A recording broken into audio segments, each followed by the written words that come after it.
Excellent. We have returned. So, we are back on the monk tonight, as we were on Tuesday after we had reincarnated.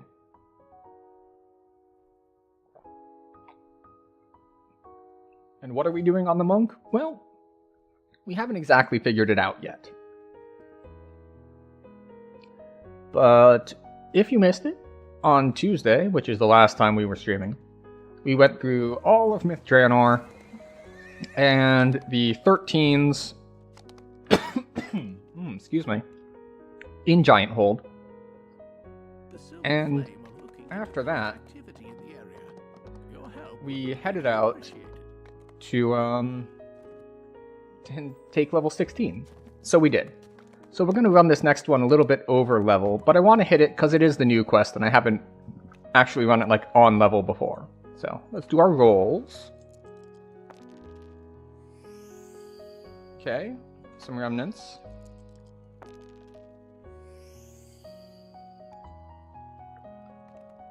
Okay. So, this is what replaced Memoirs.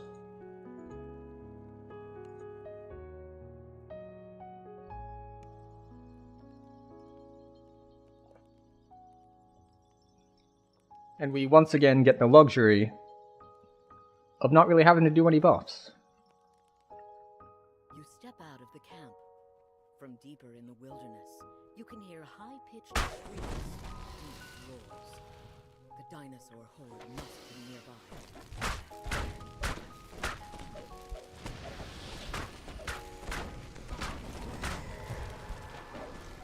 Oh. There's a Fear Reaper over there. Which means, unfortunately, I have to leave my cauldron. Because, well, there's a Fear Reaper over there. And I don't want to just let it continue stacking debuffs on me.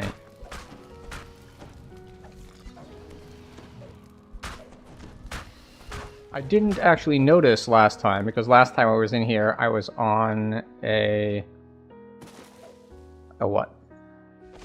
I was on a ranged character, so the fact that some of these are spitting at me is new information to me.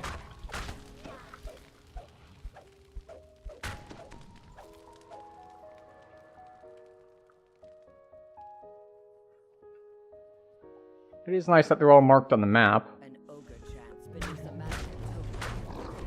Some kind of ritual. Perhaps defeating it will disrupt the dinosaur horde. Healthier than I expected.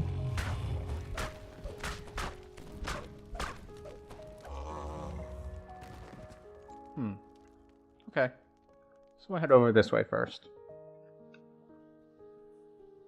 We already have feline agility up, so we're not going to use our spring attack.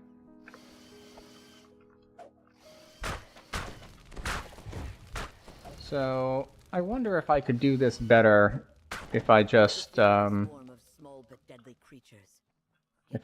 if I could actually pull them all together. Underbrush nearby. Time to deal with more of this dinosaur recursion. Can I just run from pack to pack and group them all up? Like, we're only at... Alright, now we're at a higher alert.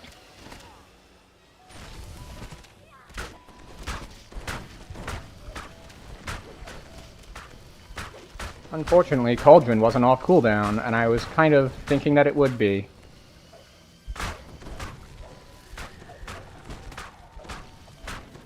But it's okay.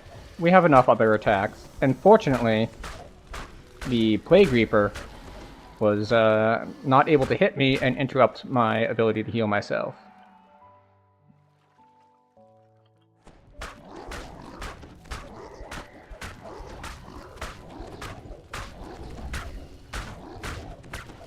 I need to use my auto crit ability more. I'm not used to having it on my bars yet.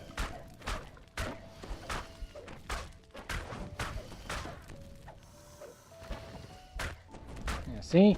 It's much better damage if we actually use our auto crit. At least the water is shallow enough that we don't end up with a lot of problems of like, oh, you can't do that because you're in the water.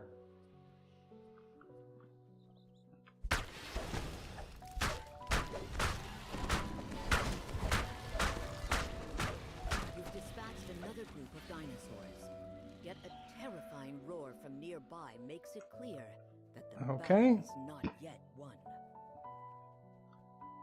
So we pull that group.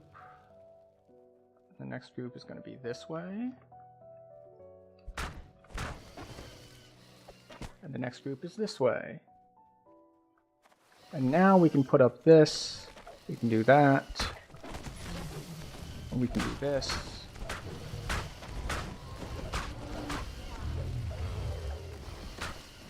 We're getting some paralyzed procs off, which is nice. Something hit us like really hard and I didn't even notice it. Oh. There's a champion spitter. Poison spitters continue to be unusually hard hitting. Just like the ones in Isle of Dread. They're not dinosaurs, but they're the other kind of like thing that spits poison. Just doing a ridiculous amount of damage. I missed one. You pause to savor your victory, There we go. but are instantly interrupted by a deep, booming voice. What's this? What's happening to my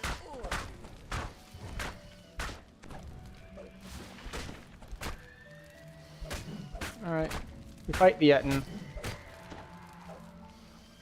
The Etten appears to not be a problem.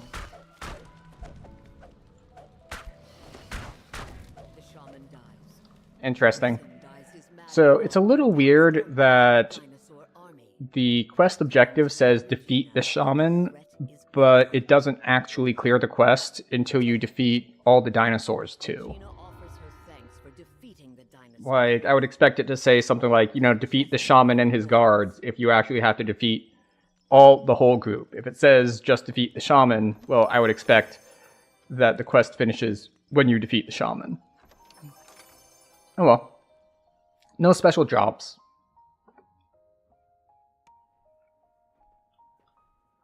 Why do we come back here instead of...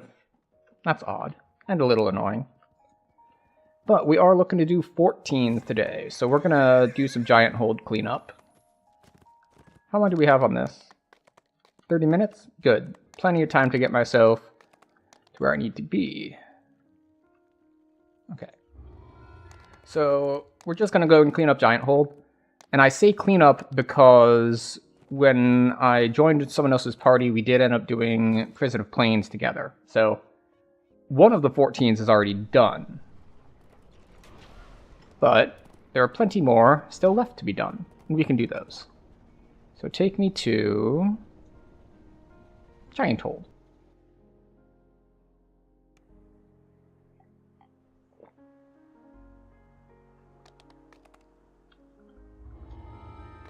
And we want Storm Fist, I believe. Because we're starting with Cabal for 1. Ah, here we are. Excellent.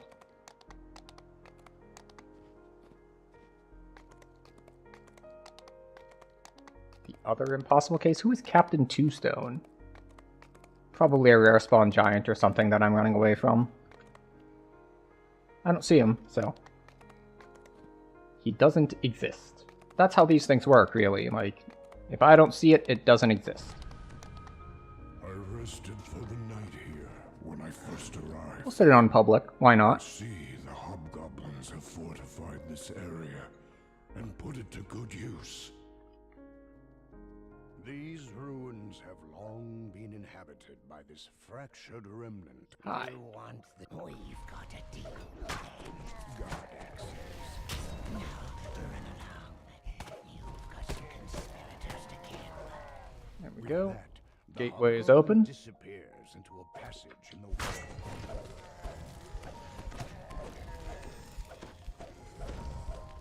Blade Reaper is not letting me crit him, which is annoying, but it happens sometimes.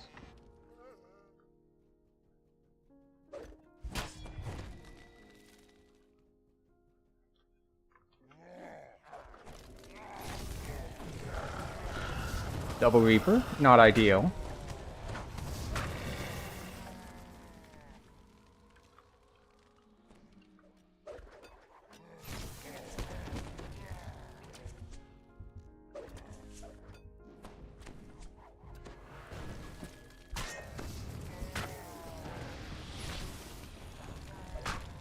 There we go. Do this, jump through everything. We do want to take out some of the casters, because they are annoying if we leave them alive.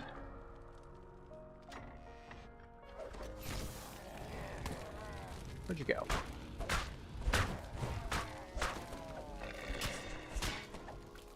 There we go. See, we don't need to kill all of them. We just need to kill enough that it's not a problem for us. Oh, it's this one.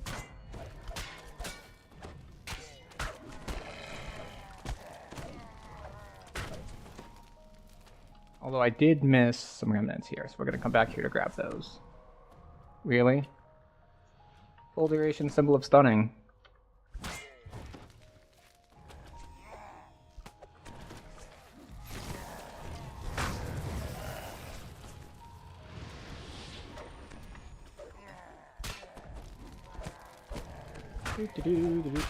Jump to the other side. Toss that AoE down. And be on our way. Ah, we have a fear dot on us now, which is gonna be a problem for us opening doors. Oh. That died faster than expected. Also, the fear dot fell off, which I was not expecting.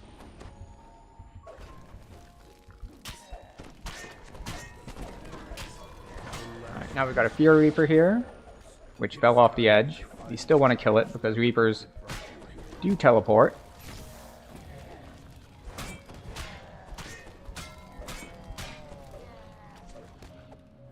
Ah, there it is.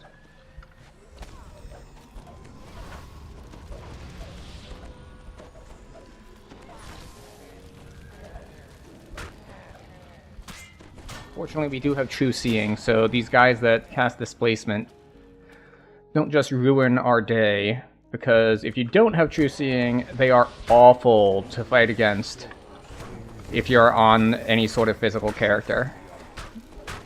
It's just like, yeah, you're gonna miss half of your swings, and it's just not a good time.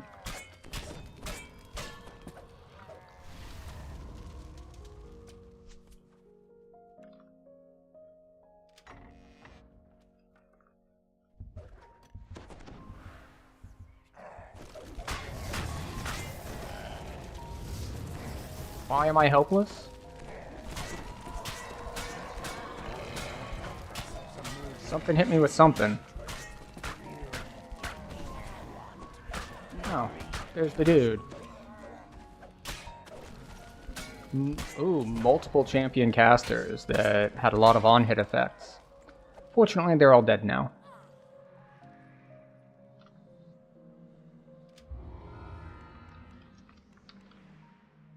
Not that there's a lot in here as far as drops go that I care about, but if nothing else, the relics can be turned in for augments.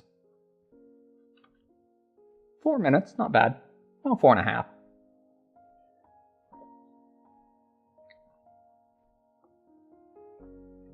Now for one that'll take a little longer, especially soloing.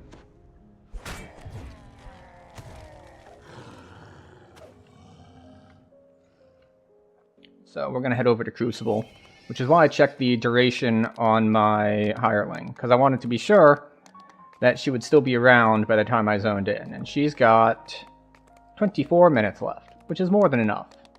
Because as long as she has, like, 5 seconds left when I zone in, you're good to go. As long as you summon them, they will continue to exist for the duration of the dungeon, regardless of if their timer runs out. They won't abandon you partway through. How base is my reflection in its side. So she's just here to pull levers. That I could bathe myself in fire here. This pain I feel would wash away. You are greeted by growls, insults, and mocking laughter from the veterans of the storm. Diplomacy success. Diplomacy failure, roll a 1. Roll a 3. Roll a 13, success. And back here, love success. We're good to go. Jorgundal, the commander of the Storm's Fist, sneers at you. And we are good to go. Now, the maze can be a little annoying as a melee character because, well, you can't take care of all the dudes shooting down at you. But it's okay. We will deal with it.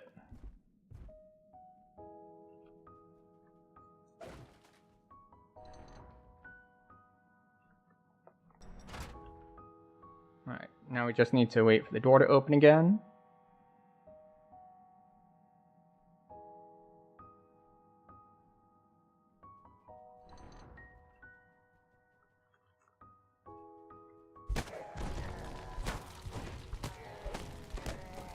And I actually am going to make sure to kill all of these, because I don't want them, like, following and then killing my hireling when I need it to pull levers. Reads, Maze of Cunning.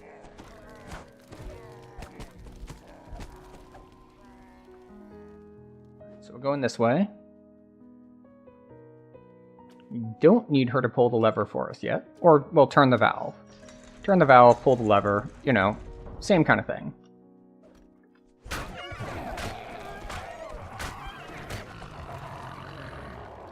Crest.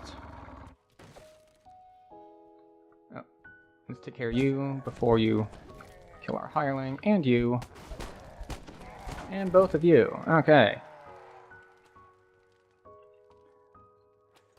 Follow, stay, and be passive. There's the valve.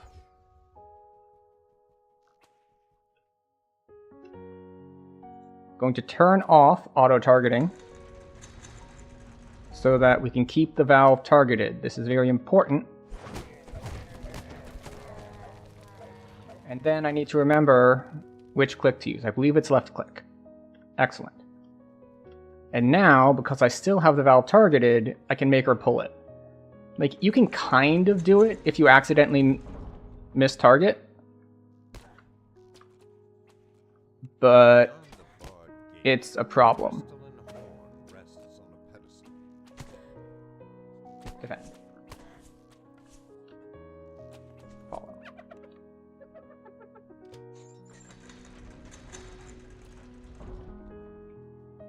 Unfortunately... Is she stuck? I thought I told her to follow. Follow. There we go. So we need to come to K over here. And we're going to have to do the same thing. Where's my hireling? Stuck in the maze. Okay.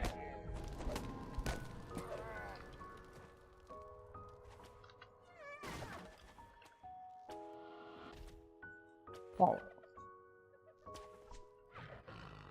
Okay, she's stuck in combat with something. Alright. Come on. This is one very good reason to party up for this one. Because even though the hireling will work, it's a bit of a pain. Although running with people can sometimes be a bit of a pain too, so, you know, you win some, you lose some.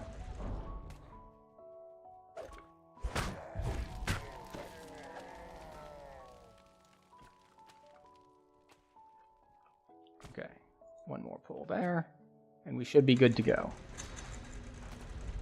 And now, I don't think we need the hireling anymore, but we'll find out here in a second.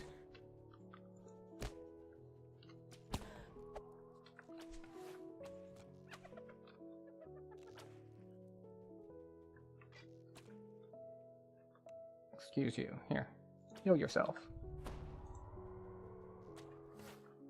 And we gotta go all the way around here to get back to I. And we need I to be in the other state. So, we can just pull that ourselves. Place that crest through the wall. Tell our hireling to stay there. Take a bunch of damage. Although not too much damage.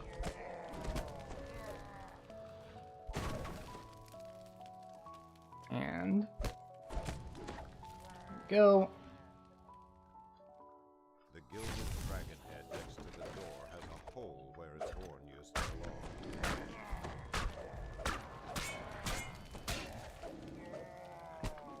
belong. I didn't expect the guy to actually catch up with me from behind. Follow. Stay.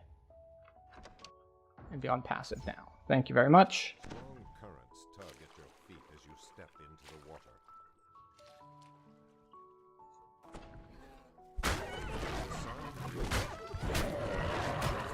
water. Fear Reaper. Curse you, Fear Reaper! There we go. Alright, so we need to have our jump all the way up. So we'll drink a jump potion, we will put on Featherfall, and we'll get on our way.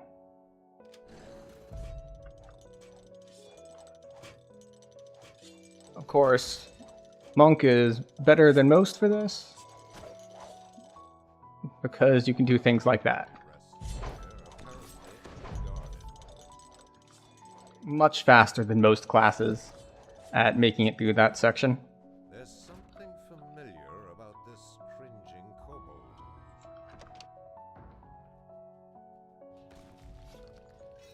And because we did the socials in the beginning, we get this, which is very nice. Several orcs lie below. Wait, no, I don't want that. I want that one. And there we go. We are not wise, but we do have evasion. You approach a Well, how wise are we? 29? I think that's actually high enough. doorways.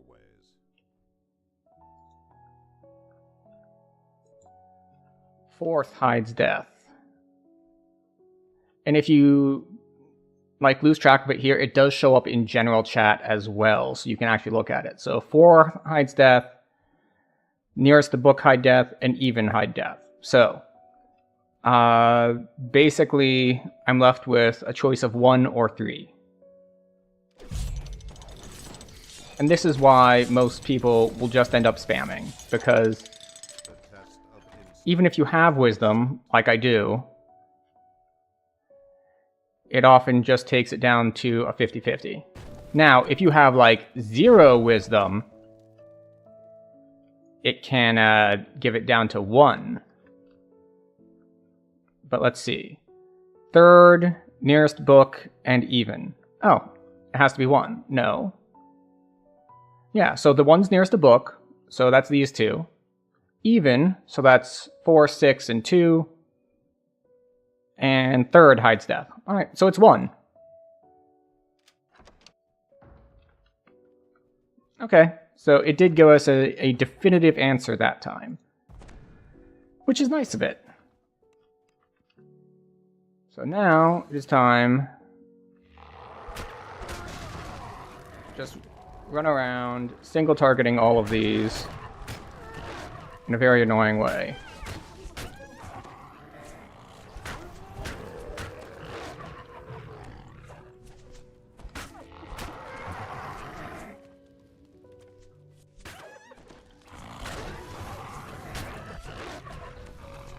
Because, this is when being ranged is really, really helpful. Just because going around like this is not particularly difficult, of course. Unless, of course, you fall. Fortunately... Hopefully... Ah, boy.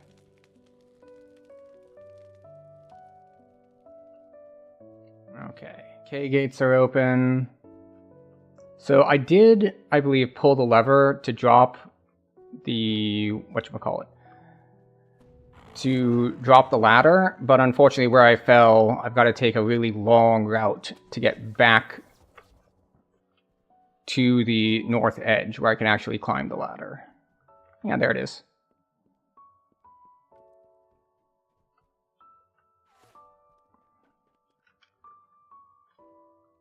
And what I'm most surprised by is that I didn't fall by doing a leap like that. I fell from like a more normal jump.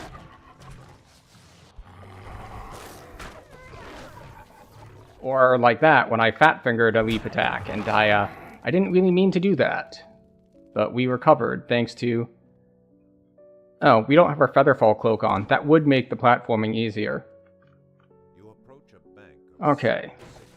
So we need, in order, because we want to go around, I just want to double check the colors. Alright, we want red, blue, green. So.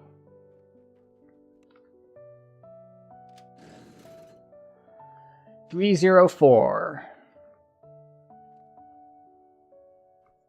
1, 2, 3. 0 for blue.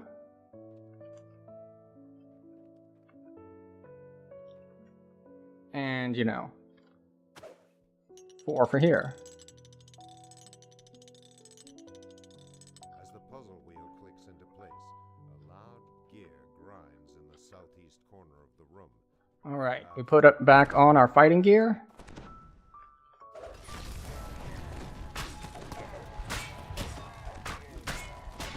There we go. We will open up the shortcut for ourselves, because not opening it up is just annoying and you have to run all the way around stuff again. But okay. The rush of Swim gear on. from below.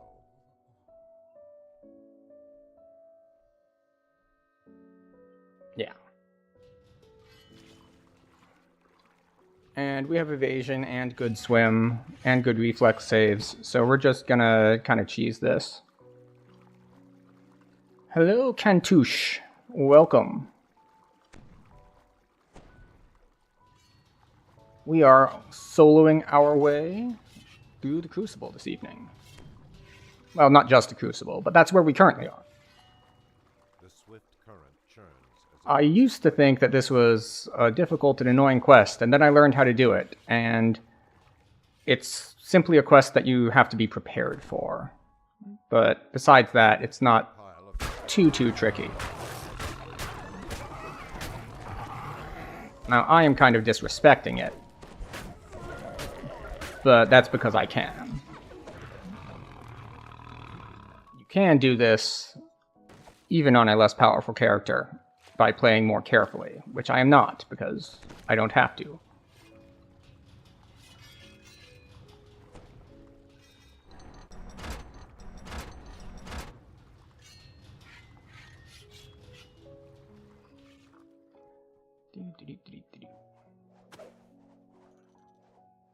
I am kind of playing a can't touch this build, in that I am a monk, so I have evasion, and I have high dodge.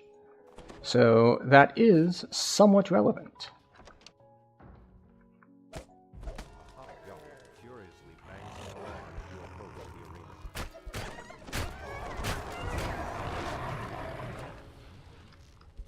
arena.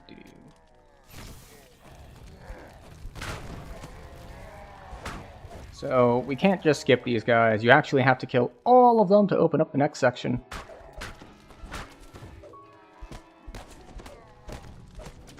Fortunately, there aren't that many of them. And in we go.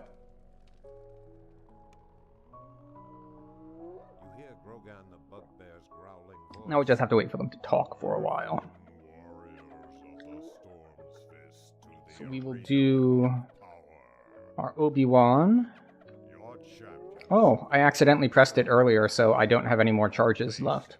It's fine. We don't have problems with key generation at all. Maggots must do the same. The new recruits will be harried by Daggertooth, who seems So let's see. naked Yeah, we don't really have any... Oh, what we did do is we forgot to put up our death ward. But I don't think any of these guys are casters because we did the social stuff in the beginning so that one of the guys gets betrayed. It doesn't show up. So we only fight 3 instead of 4. And I believe the one that gets betrayed and it doesn't show up is the caster. Because now we have the bow, the axe, and the sword. So, let's set up our cauldron.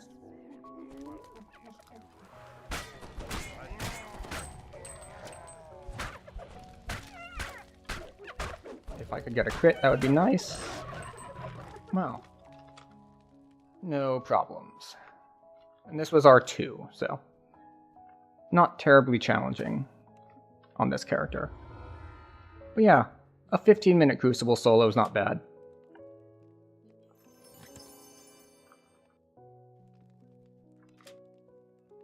And there is always that, like, thing is like, is it really a solo if you use the hireling? And in this particular case, I'm going to say definitely. Like, usually I would say yes anyway, but explicitly for quests like Crucible, where you need a second entity, whether that's another player or a pet of some sort, to pull levers in order to advance, yeah, I'm not going to say it's like, well, you can only really solo it if you drop a level into Artificer or Druid, so you have a pet, or Wizard, of course, thing. Or, let's see, Dark Hunter. I think Dark Hunter's Wolf is a fully fledged pet. I'm not actually sure on that one, though. But now, we are off to the crater. Storm's Heart.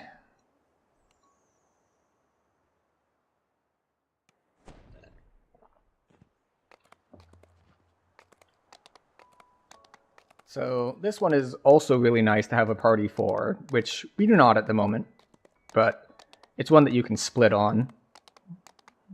So some people take some sections, some people take others. It is also going to be annoying for us because of the second guy you have to defend. Because we're melee, and doing that one sucks for melee. To avoid. The crater here will drive you mad, and only death will bring. On a bluff high, blaze calls out after you. Find the seers. Help them No. stop this madness before we tear ourselves apart. So the next guys that I want to kill don't spawn until all of these guys are dead. And it looks like I'll have to do it later. Because the guy turned invisible. Just because he wants to be annoying, I suppose. But let's see if we can't gather all these guys up and AoE them down together. Beneath the crater, intense heat wells up from the floor. Because we need to wait a little bit for these skeletons to spawn anyway. Giant seers ahead. Only piles of gargantuan bones. Get our cauldron going.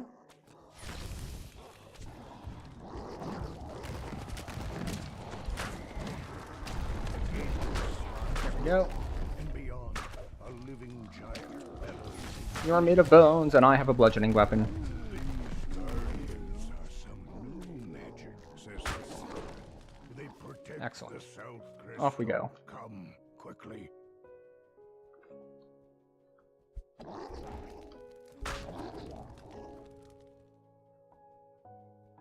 Hello.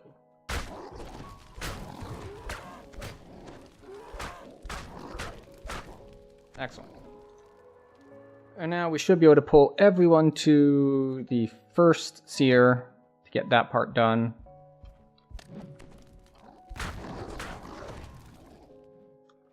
Hello. Okay, we stopped to kill the Famine Reaper. The bluff seen from the crater floor lies ahead. A shimmering magic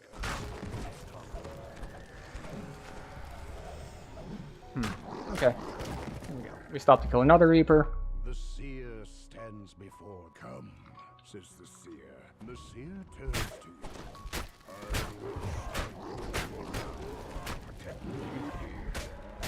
Unfortunate that I didn't kill them all at the same time, so now they're going to be kind of like staggered and annoying to kill. But yeah, now we just get to sit here for a couple minutes. Just killing guys as they spawn.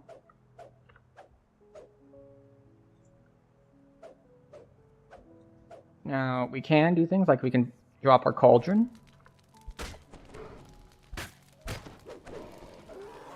Cauldron has a 1-minute cooldown, lasts for 30 seconds. Now, at level 18, we grab this core, and the cooldown gets cut in half. So, have better uptime on it. I think these guys spawn literally every 30 seconds, so this should wear off, like, yeah, just before.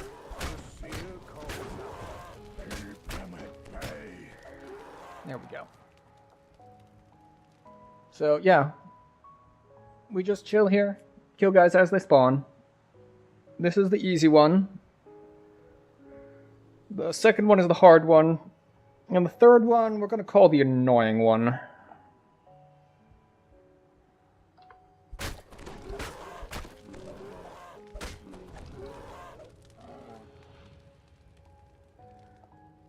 Alright, so it looks like they spawn more like every 20 seconds.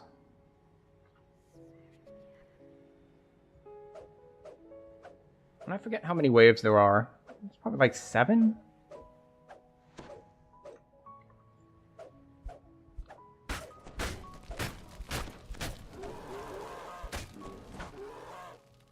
There we go.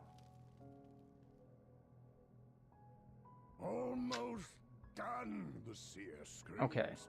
That usually means 1 or 2 more waves. I think it might just be 1. We'll find out here in a second. See if we can fire wave these things.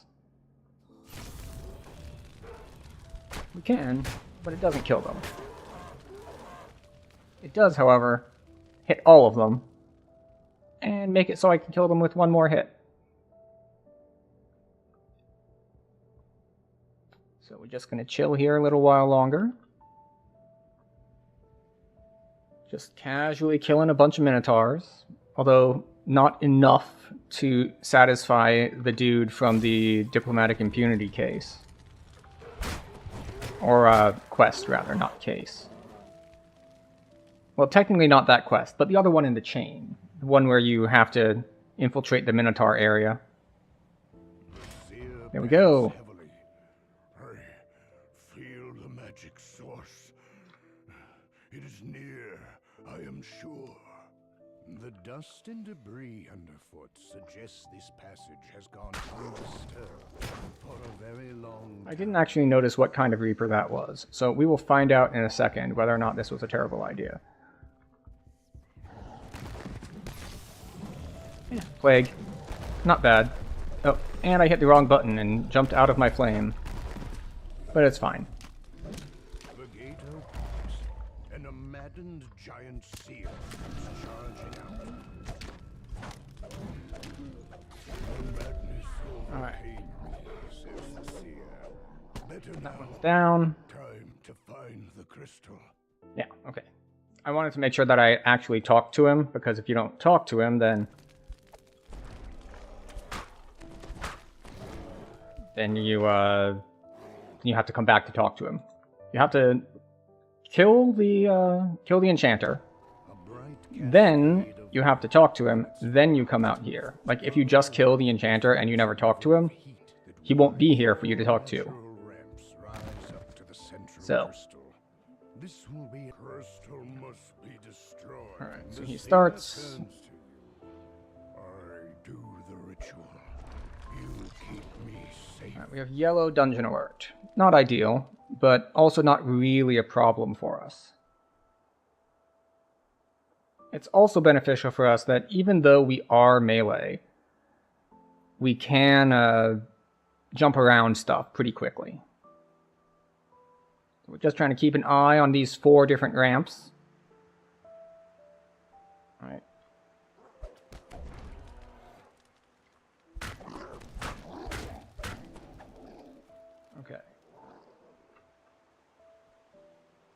We're good to go. Alright. It looks like we... So the problem with these guys, like all these guys, is that they hit unusually hard. Keep them at bay. So if they get to the giant, they, like the Minotaurs can do the charge knockdown thing, and the ogres can do their like jump triple attack thing, and like he can very easily get interrupted. And unlike many of the different classes in the game, I can't really cast like a bunch of spells on him to buff him or heal him or anything like that. So we just have to make do with hopefully killing things quick enough. Which is going quite well for us so far, actually. It looks like we did successfully block most of the ramps, which is actually why we didn't kill a bunch of stuff on the way up here. So there's stuff like standing there at the bottom that kind of gets in stuff's way because the game has collision. So that's why you generally don't kill things on the way up here, especially if you're soloing, because they'll stop some of the spawning guys from coming up here, and it makes it a little easier. Like, don't get me wrong, the guys still spawn, and they'll be down there waiting for us once the event is over, but we are way more durable than this guy, and we can just kill him as needed. Bring palm for you.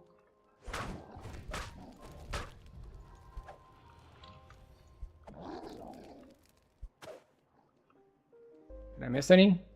Because that guy took more hits than usual, I was like, wait, did any get behind me? We're gonna have to use like mobility abilities to run over here real quick and...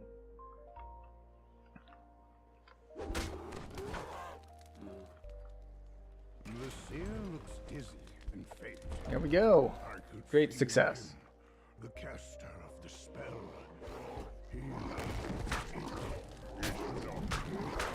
So we're just killing these to get ourselves out of Dungeon Alert.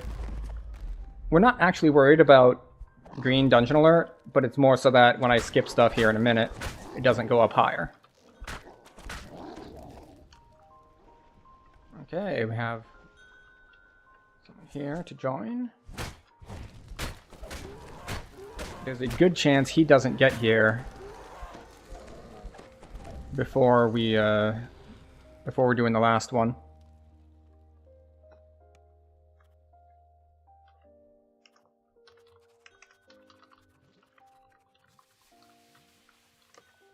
The tunnel rises ahead, winding up the crater's edge. Here we go. One shot you. Probably not one shot you. From beyond the open gate comes a dull sound of footsteps, dry as rattling bones. And once again, having true seeing on our gear comes in very handy because these guys also cast displacement. And displacement sucks. Get back here. You'll note that our quest has not advanced and still says to rescue him. That's because we haven't talked to him yet, because other stuff was getting in the way. Bones, grumbles the seer, made to fight against me. Time we ended this outrage.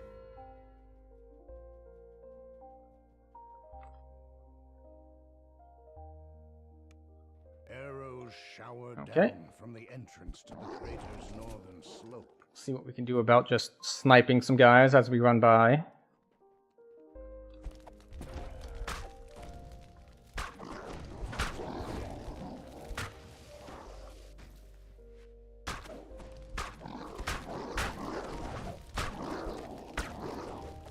Across the bridge and up the cliff lies the North Crystal. We'll drop this. We'll drop that.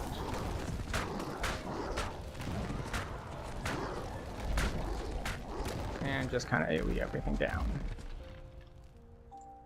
Now, the problem with this one is that a bunch of guys spawn up top, and occasionally some spawn in down below. The seer turns We do not have Intimidate on this character, so we are going to do it the hard way.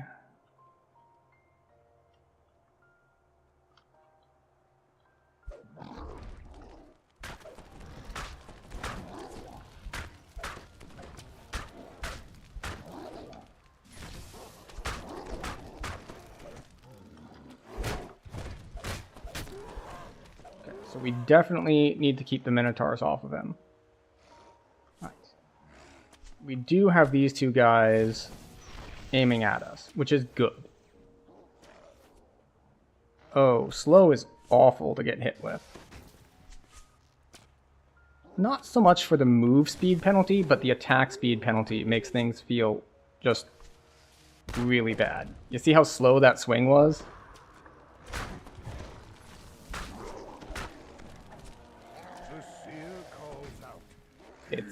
It's really, really bad, and it lasts for like a full 2 minutes.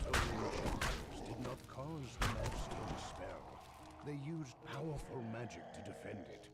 It will go easier now that they are gone. Another crazed storm. There we go. We got rid of those. There are surely more, but at least their number has been culled. Okay. So our late joiner opted to go and hit the optional, which is a pretty standard plan, which is a pretty solid plan when you're joining something late. Just like, well, if they're already pretty far in, like, look how slow we're attacking.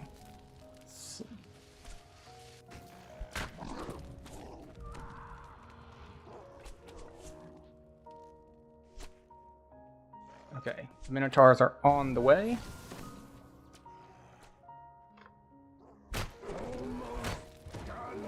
Okay, there we go. Oh, looks like we got an ad starting soon on Twitch, which is unfortunate. Alright, so are all these guys attacking me? This one just showed up. Alright, he's attacking me. You're not attacking me.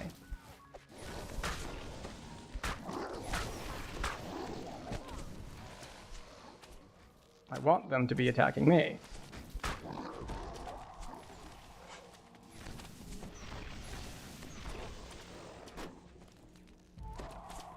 Because, as we mentioned earlier, we are much more durable than the seer down there.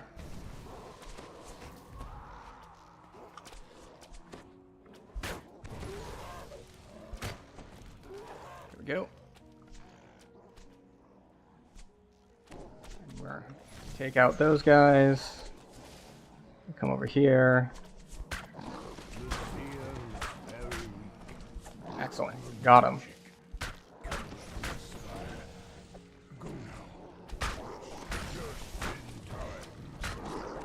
There we go. Just do a little bit of cleanup here.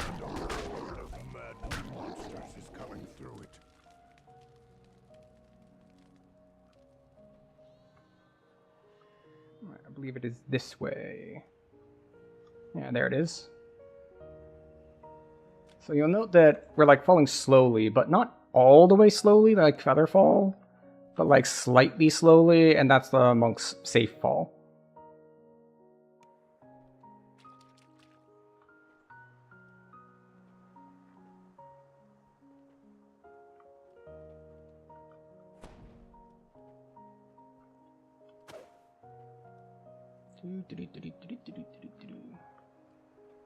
So he is a bard. So while he doesn't have any sort of dashes, well, he might if he's got the that iconic past life that gives you dashes.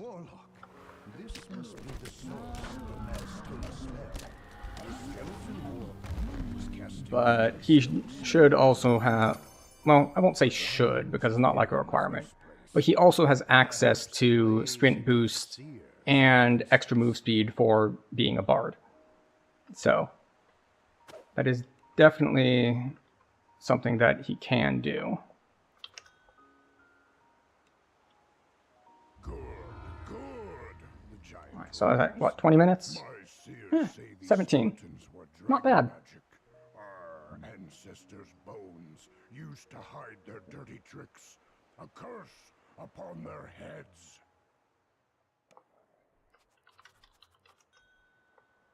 And we're headed to Giant Hold Tor, not Giant Stone. And while we are eligible to take 17, we don't really need to do that. There are a variety of quests we can do first. But before any of that, we need to turn these in so that we can actually get into Giant Hold Tor.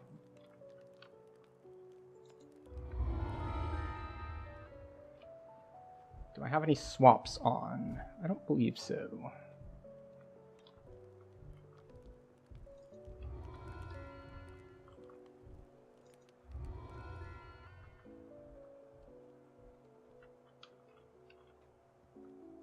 Should be the guy walking around here, yes? Yes. There he is.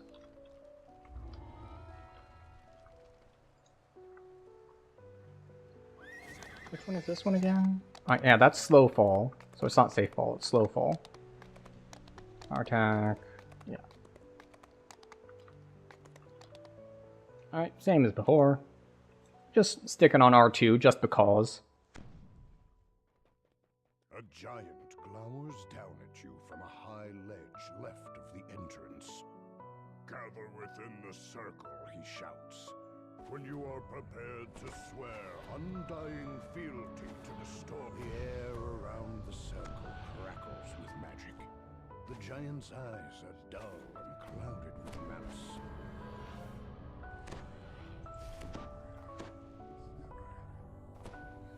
Now, the giant says, hear me.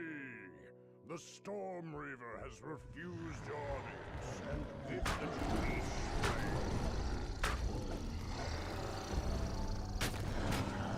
Okay, here we go.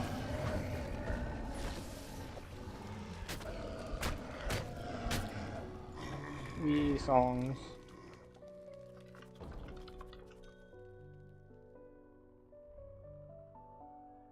So yeah, this is another one of those gauntlet type events. So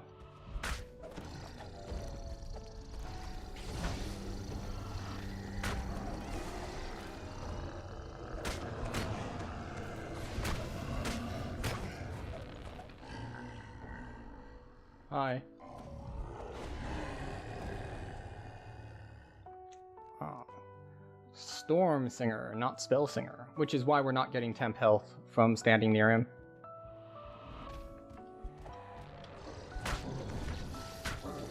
Because that is one of the class features they give up in exchange for all the lightning spells.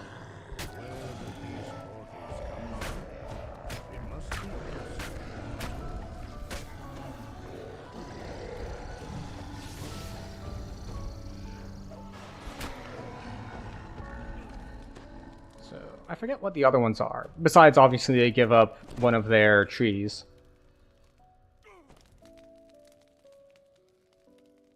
Alright, where's the next set? Gotta pop out eventually. This would really work better if, like, they all came at the same time. Not for us, of course. Work better for them.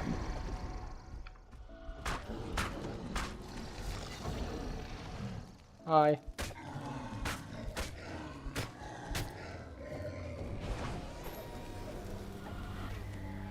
Is that the last wave?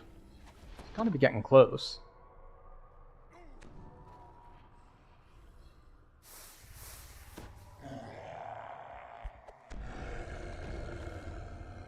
With no more giants left behind the portals, the guards rush through the door to Negative damage over time. Gross. the last of the attackers lies dead. The way east is sealed with some ancient giantish magic. Okay. Hello. Goodbye.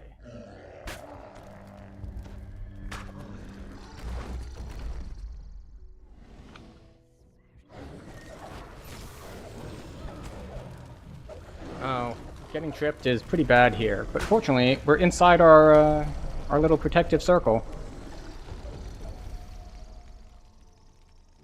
The fiery wall And of course, we have songs. vanishes.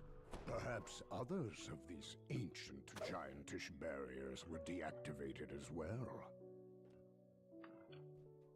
So having songs means lots of durability. Barrier is down. You are free to move deeper into the tour. Quivering Palm, which is, at least for me, pretty underutilized. I need to use it more. Buried under these rocks. But we do want to get a little bit more. Small hiding place, and in it is the cobalt Alright, there we you go. saw before. Now, which way is he going? Because he is clearly more than capable of handling himself. He's going that way, we'll go this way. Oh, we're running low on ki. Easy enough. Just hit stuff for literally like just a few times. You find a crevice concealed by rubble here. It is just large enough to crawl through.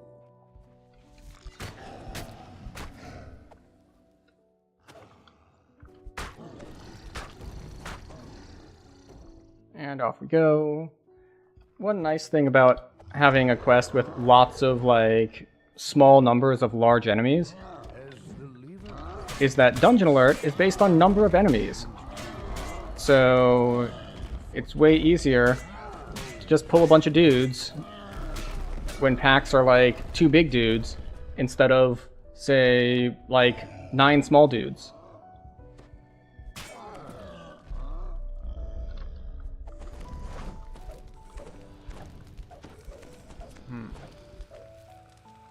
I could really use some fort bypass, because anything like Reapers with high fortification is kind of rough for me.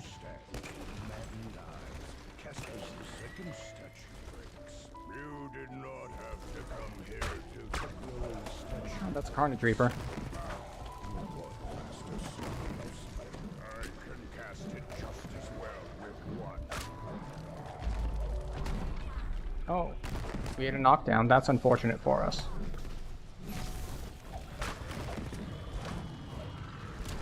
Fortunately, we can take out the skeletons pretty easy.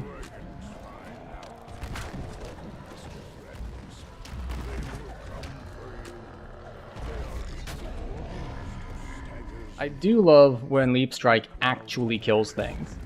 It feels so much cooler than like just like leaping at something and doing a little chip damage, but that whole just like charge through and execute them is way nicer. 3 of them. Alright, that is it for Giant Hold.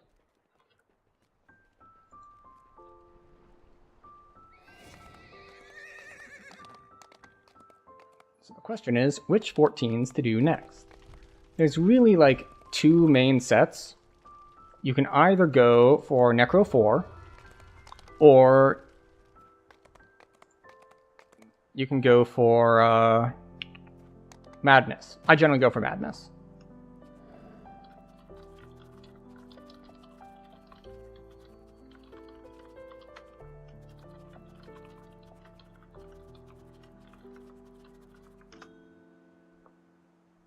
So we're going to head out.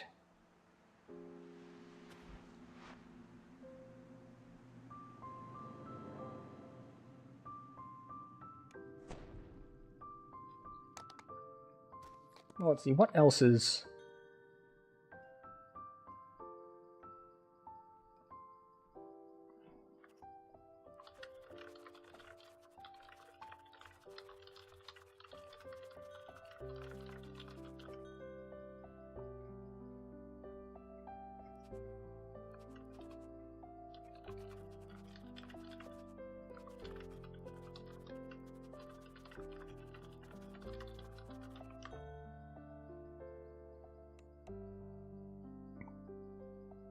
Okay, so... yeah, there's Necro 4. Oh, right, there's the Gatekeeper's Chain thing too, and like Grim and Barrett and all that.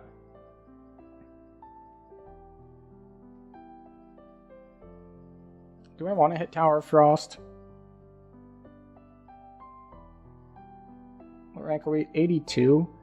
Like, one option is to just say, screw it, head straight to Sharn. Like, take 17. There's all sorts of good stuff in, like, the 15-16 range.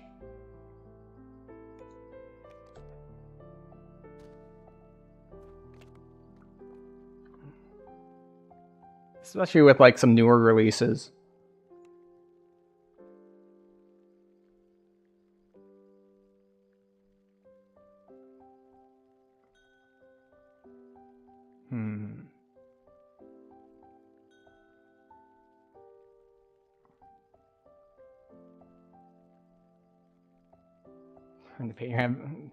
I could run Heroic Vecna eventually, but it's such an awkward level. It's like, it's level 18.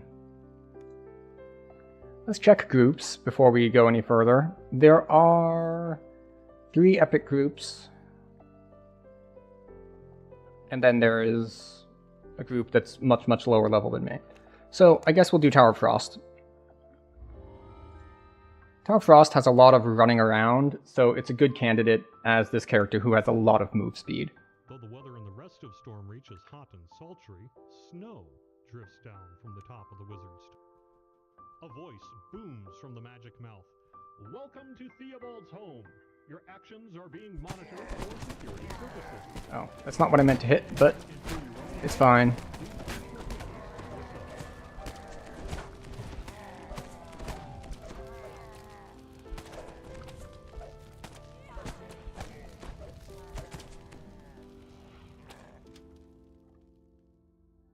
Alright, so we have to just climb the tower, basically.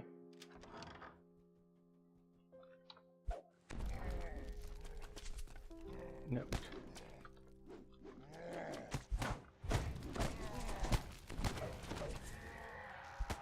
Alright, here we go. Go into the freezer. The temperature drops even further as you step into the kitchen's freezer. The soft flapping of wings hints at how Theobald is so cold. We want to wake all of these up so we can fight them at the same time.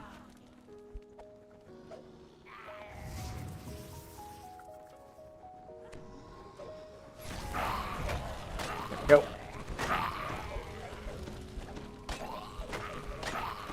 The temperature rises with the methods going. It's still chilly, but some of the ice cracks and shatters. You've disabled one of the magic warrants. There we go. Get a little bit of healing going. A little bit more healing. Oh wait, I don't need to bother with healing. Every time we go through a gate here, we get healed a bunch because it's in Reaper. So we can just do this to heal. We want to go to the middle section. Can be heard coming from the large central room, while deep snores issue from the side chambers. A brightly colored ticket sits on the table. That's not what I meant to do, but it's fine. I can't actually let all of these guys build up because I'll get a bunch of dungeon alert later, especially on the floor with all the dretches. So we do want to clear some of these out. We will grab the claim ticket. Found the claim ticket, which says it can be redeemed at some time in the storage area. Oh, wrong way. Is it this way? No, that's the elevator. There we go. Yeah, storage level. This is where we get the lamp. We do love lamp.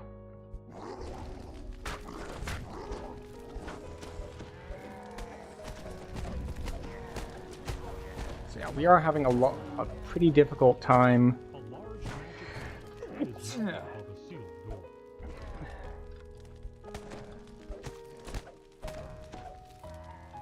The doors swing open. Take the and a shiny sharp lamp. brass lamp slides out of the chute.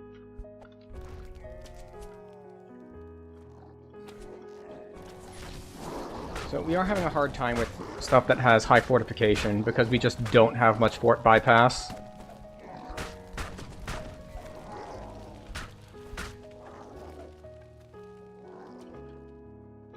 Oh, right, we have to go over here. And so much of our damage comes from crits.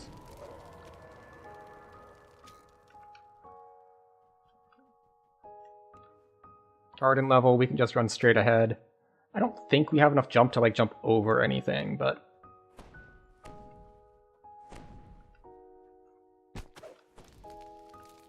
Oh, interesting. Alright. So... the dash didn't get us through.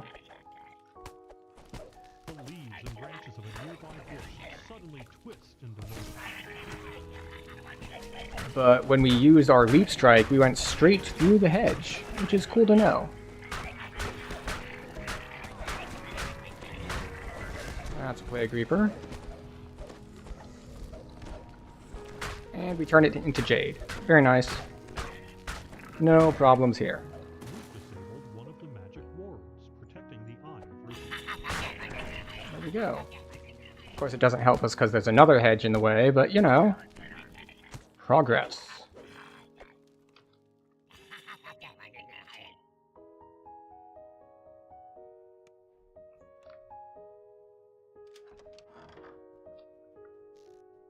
The immaterial guards bow as you pass. Welcome to the illusion area.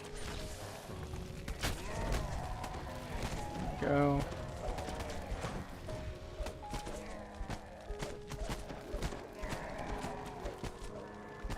Oh, interesting. I thought I was going to have to leave it to get the archers, but fortunately, most of them came over to me.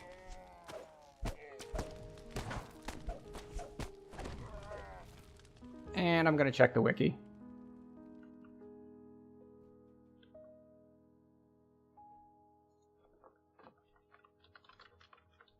Because while I have run this quest a decent number of times, I do not remember the answer to this puzzle.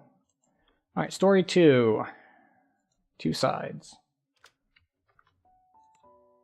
And you'll know you have the right ones because one of the crystals will light up. Alright, so story 2 always has the right lever. And then it's left down mid.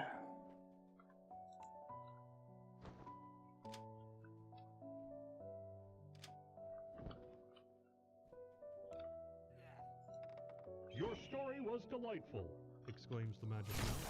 Here, let me open the way for you.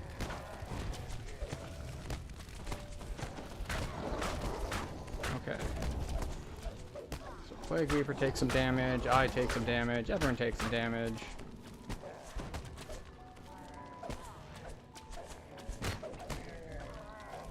You can try to do a lot of things for stuff taking damage. Yeah, we're just gonna go. Summoning Circle, this is where we have all the dretches. I don't think I have the right damage type bypass for them, Center of this large but we'll find out here in a minute. surrounded by arcane symbols. Surely some summoning.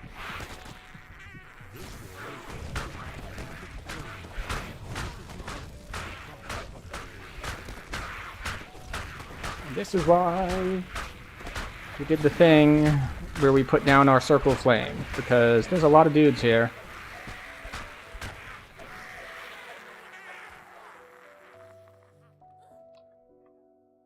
Face the shining lamp. Before you in a gust of hot, dry wind. Alright. We just have to wait for him to wander over. And take care of this thingy. There we go. You've disabled one of the magic wards, protecting the Eye of Rizia. Oh no, guys spawned. Anyway.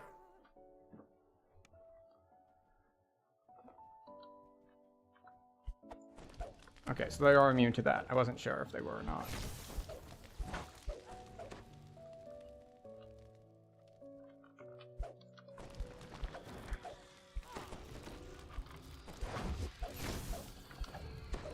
Okay. Not having magic missile immunity is kind of a problem. But fortunately we made our save against their Disintegrate, so it only hit us for like 200, I want to say.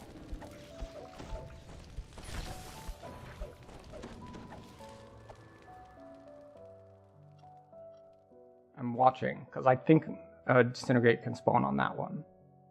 And I learned that in Hardcore League Ripple from the salamander. when I took a very, very large hit from a Disintegrate. It hit me for like 800 or something. It was a bit of a moment. We didn't die, of course, because we had a ridiculous amount of health. But it was kind of a close one. All the magic wards protecting the Eye of Rizia on the ground floor are now disabled. You've disabled Alright, one of the so it's magic all the wards down. Now we just need to enable the elevator.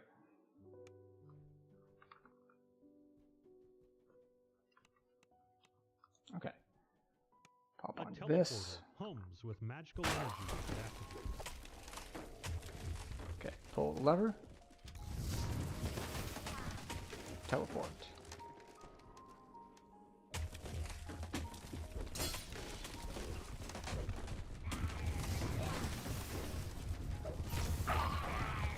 Cauldron?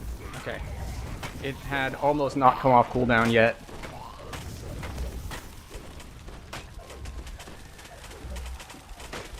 Okay. Alright, down to green alert, which is fine. Oh look, a lever. I wonder if this is going to unleash the hounds. It is going to unleash the hounds.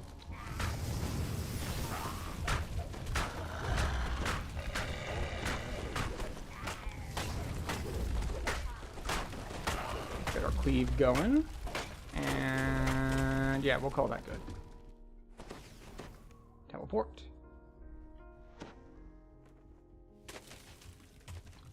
Well, there's the lever. Okay, fine. Be that way.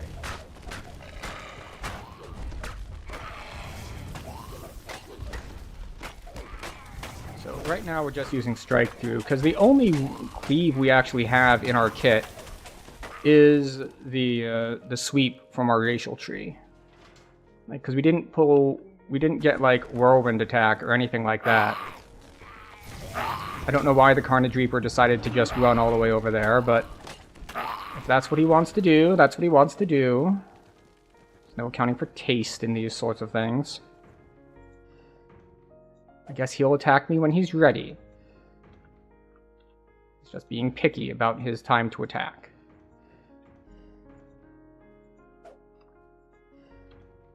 Now powered by magical energy, the elevator is Level ready 1. to use. So go all the way down, then come all the way up. Hello, Jordan. Welcome. We're working our way through Tower of Frost this evening. Spared no expense in equipping this tower. Well, we were in Giant Hold. Now we're in Tower of Frost. Discovered during his recent expedition to the Everice, the Eye of Rizia dates And back back to the security time of the level. Giants. While the Eye is clearly related to the Plane of Ice, its exact abilities are currently unknown. The Eye of Rizia Where did is the Reaper go? in your hand. Now to close the portal to Rizia before the Eye freezes your fingers off.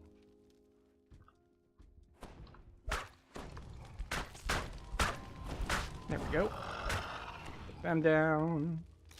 Multiple doors flaying open nearby. There we go. It's like, why did that not hit?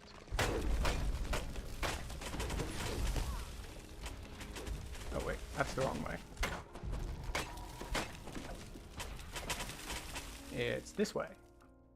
There we go. Now we have a whole bunch of frost elementals and all to deal with. Floor of Theobald's Tower. The sound of howling wind can be heard. That is a Carnage Reaper. I'm not too concerned. You found Theobald, but the wizard is entombed in ice, standing before a howling portal.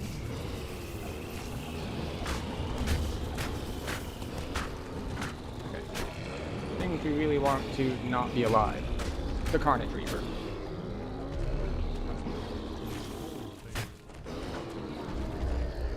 And of course, you're going to be an archer, so you're not going to let me actually stand in my fire thing while I hit you.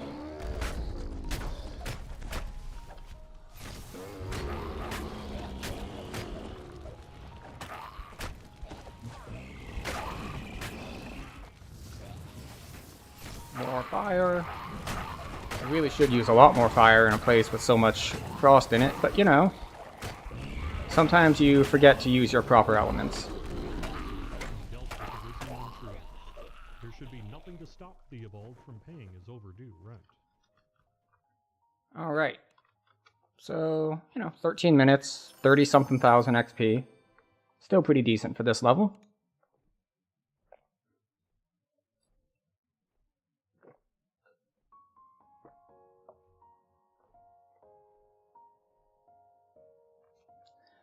And now we choose between doing Madness or just saying screw it and skipping ahead to Sharn.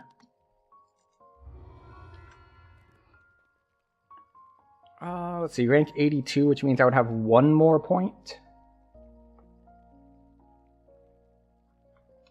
And we'll do Madness.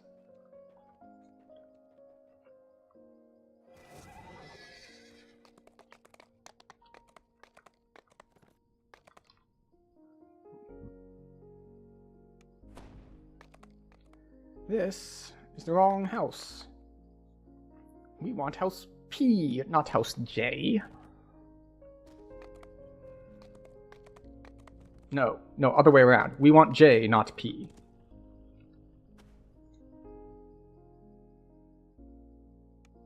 There we go. Just take this nice convenient ramp here and head on up.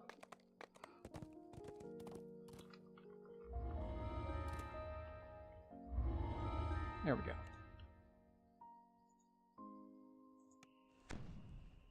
You arrive outside the night market just as darkness falls. You should discuss your mission with your companion from the 12. You've been told the Disciples of Rage are planning some kind of attack on the city. All right. The guards are the local. So at least we have good move may speed. be able to tell you where to find them. The manager of the night market stands nearby, peering up at the evening sky. Oh, you're from the night market, are you? It's just about time for me to open up. Please, do me the 4 honor and of lighting 5. the street lamps. And if you want optionals, there's a hidden door right there. Night market. This is the best part of the day, don't you think? Some people rush home, afraid of the dark. But those who come here to the night market seek it out. Speak to this dude again. It's not an end, it's a beginning. I already lit the street lights. Something different after dark. Our dull daytime existence ends. Our petty little worries fade with the light. There we go. When the night comes, we see new possibilities. That's what brings people to the night market. That feeling that around the corner or inside some stall. There we go. So we do have to kill literally everyone here in order for the barkeeper to feel safe. I do hope that you find what you're looking for tonight, my friend. The front door blazes. Did it get like caught on that lip edge there and disappear, or does it just simply not have that big a range?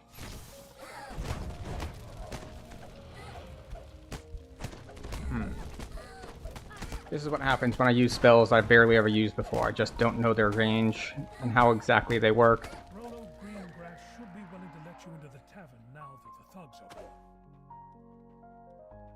Hello.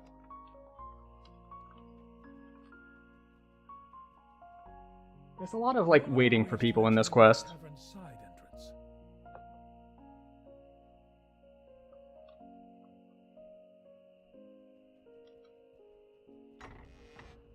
Figures wearing fearsome masks guard the tavern interior. These must be the disciples of Rage. You're blocking the doorway.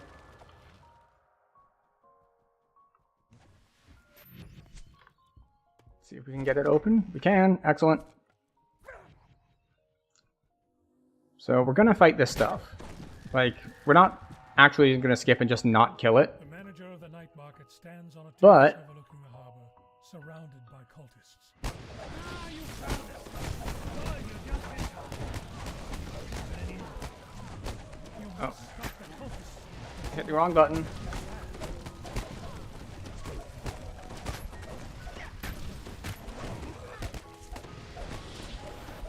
Carnage and Famine is a little rough.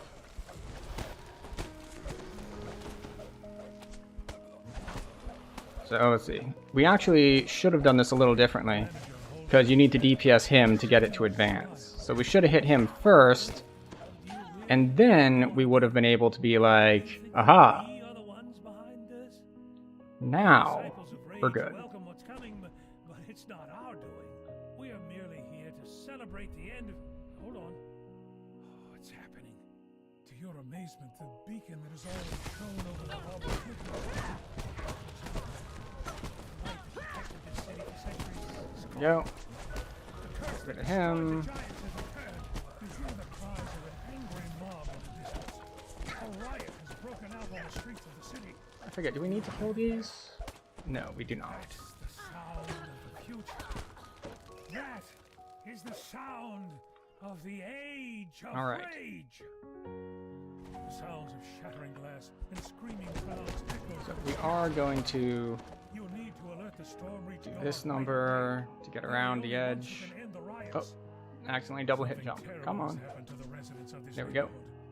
Some stand in place face ranting. And the reason we don't want to fight these is they're about to go non-hostile, because we're going to talk to Fred. The Mind Flayer uses his psionic powers to pacify the enraged residents in and around. And that had us stand still just long enough. Oh no, anti-magic. Anyway. On the other hand, oh no, lots of force damage. Which we will not, anyway, away.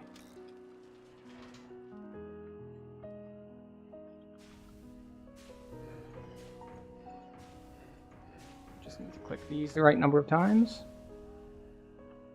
And what that does is that turns off the air jets up here, so that you can just run across. Now, with monk movement abilities, I could have probably gotten by even without doing the puzzle, but, you know, it doesn't take that much longer to do it. With a single mental pulse, the friendly Mind Flayer calms the rioters in the night market. Alright, we're gonna gather all these guys up.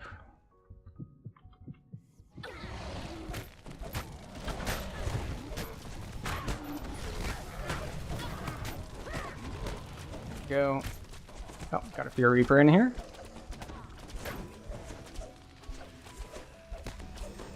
And there were some eyes, at least. The guard on duty seems to be suffering from the same madness that affected the people in the night market. Quick, ring the bell to summon the guards inside.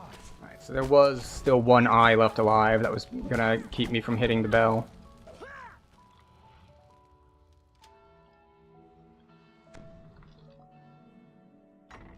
You ring the bell, the doors fly open and guards rush out. For a moment you're sure of So what we do want to do here is we do want to use our Cauldron of Flame where they spawn, but it's not off cooldown yet, so...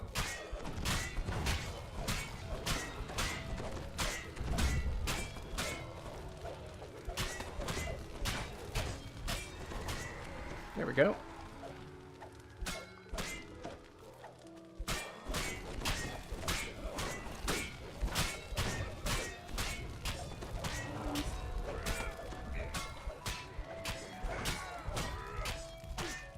Just in time to beat on the boss. There we go. And now we're gonna not bother having a public group up anymore. And the reason why is that, unfortunately, this chain, you need to do the first one in order to flag for the next 3. So anyone joining would need to then catch up and do the first one, and it's just a pain to deal with. So we're just gonna not have a public group since no one joined for the first one. So we will be soloing the rest, which is fine. We can solo perfectly fine. Oh, that's not good. Why would you do that? My combined chat dock in OBS disappeared. So now we have to take other measures to try to have it so we can see both YouTube and Twitch chat. It should still be fine though.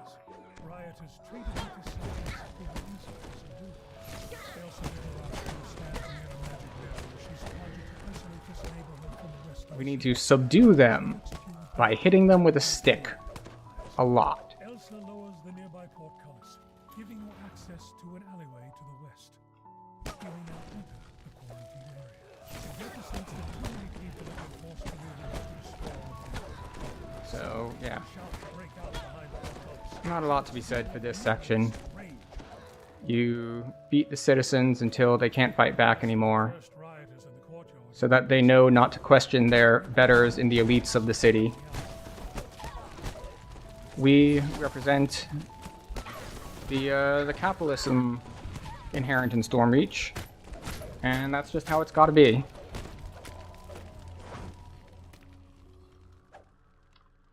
Haberdasher says that he knows of several others who bore no ill effect Aye. from the curse.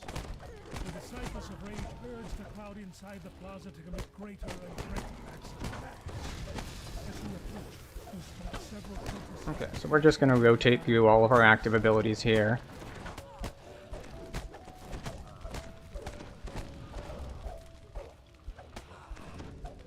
And and this is one of the ones that you'll see red dots on the map. So if the quest isn't advancing for whatever reason, then there might be one that just got stuck on something, and you can go like find them because they'll still have a red dot on the map.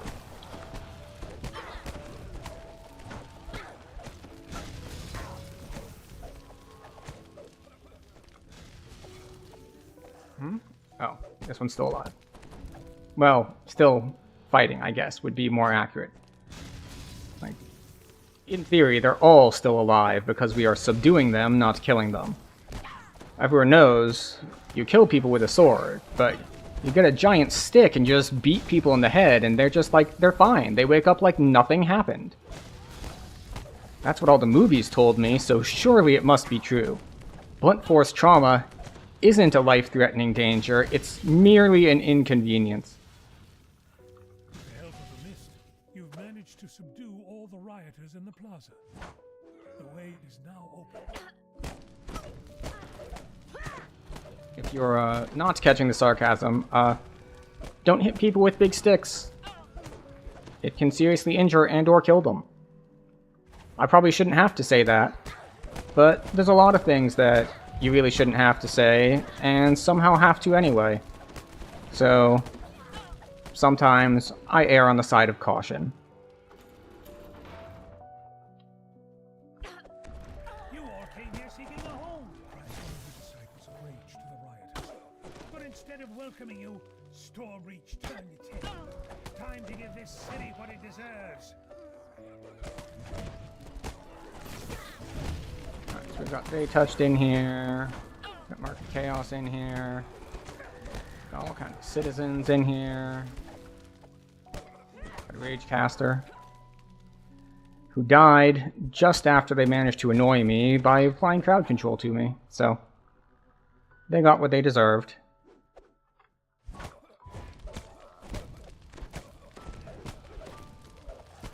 I really should carry haste pots, because we now have once again eaten a 2-minute slow. Well, speaking of buffs, Death Ward. Do I have any haste pots? I do not. Unfortunate. A woman issues orders to the tourists. She turns to greet you as you approach. We can spread the mist more quickly. Join us. The codes whispers to each. Hey, stairs are down. You, stop hitting me with magic missiles. Thank you. But at least we do have a remnant chest.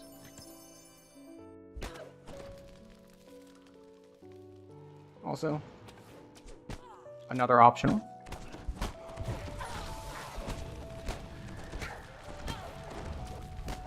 There we go. That slow wind up from being slowed.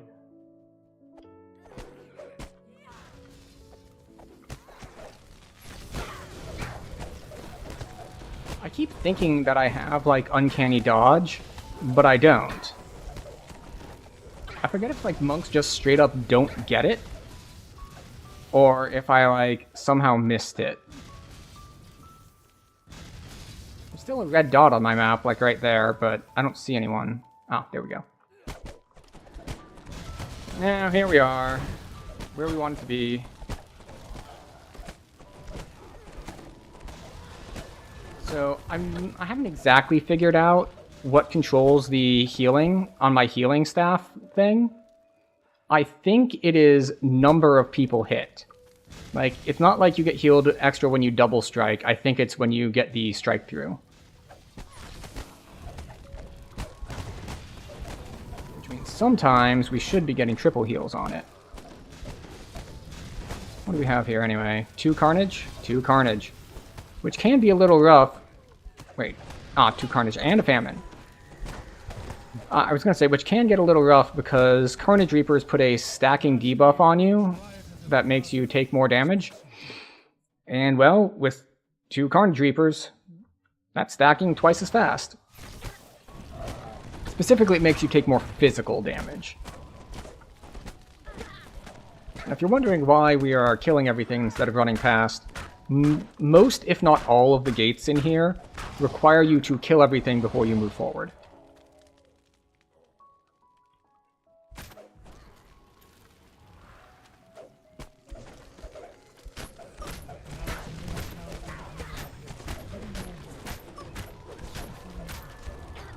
There we go. Easy enough to finish up.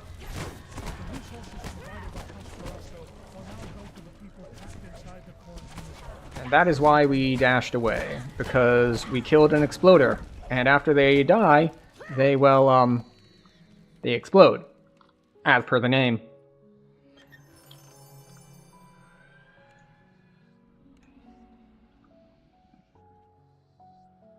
The thing is, I don't actually remember what a quote-unquote good time for this would be.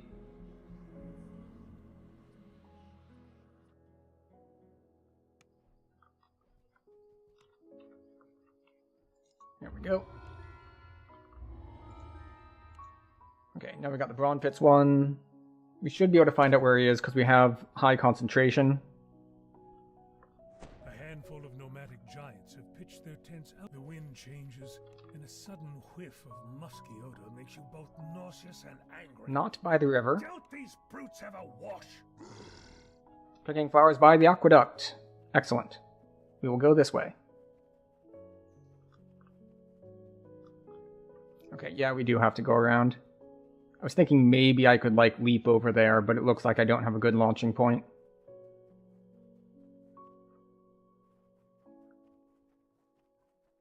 So, we do slowly regenerate ki outside of combat, but it's not a whole lot.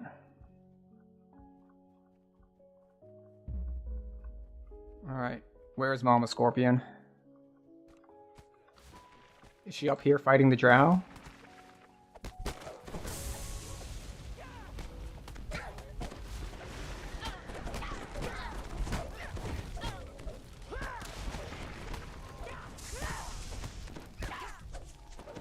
Oh, that was a Fear Reaper. So we should have hit that sooner. We didn't want to take all this damage.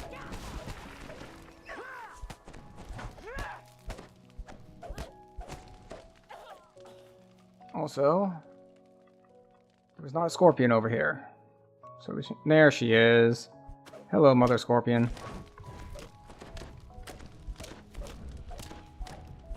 The Mother Scorpion thought you take the stinger, reflecting Go. on the deep respect the Valkyrie drow have for these creatures and their courage. Now we come back here. We gotta kill all these in order for Brawn Pits to spawn.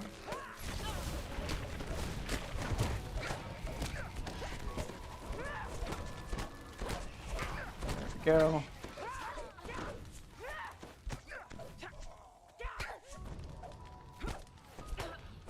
So, no.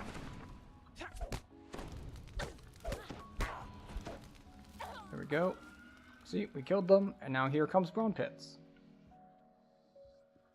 We got kind of lucky. The aqueduct, I think, is the easiest one to do, just because he's so nearby.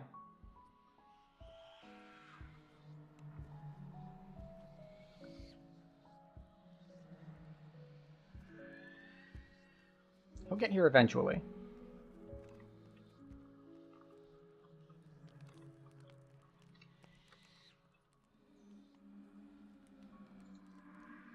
All right.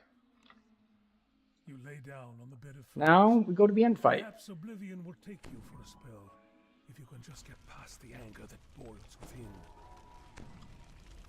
Hi. Our plans changed. Yep, there we go. Touch nothing, Brawn Pits repeats as he leaves.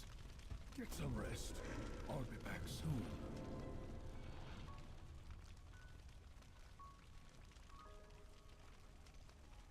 Or we could not rest and we could just fight these guys immediately as soon as they walk in. Forge, the fire giant stammers as he stares at you in disbelief. What are you doing here?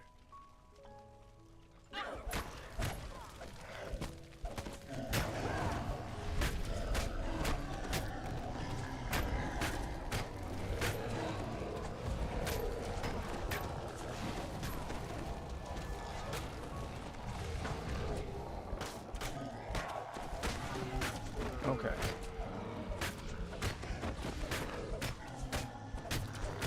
He's pretty healthy.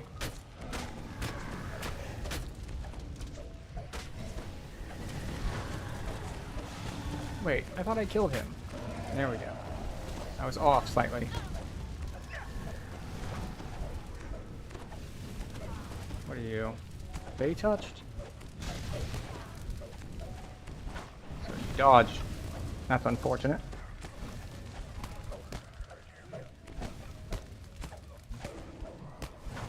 So we've already used all of our debuffs, but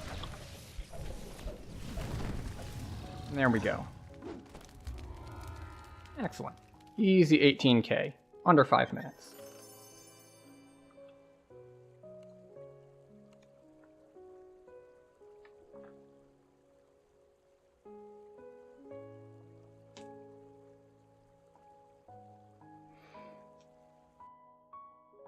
Alright, it's coming up on our break time.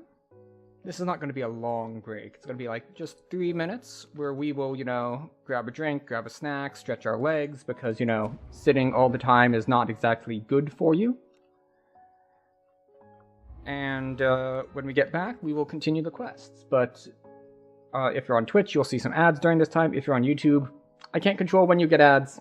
Sorry, YouTube does it on its own. I only need like 900 more subscribers before I can decide if and when and how to run ads. So, it's not happening anytime soon. But we will be right back with the next quest in this chain.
Excellent.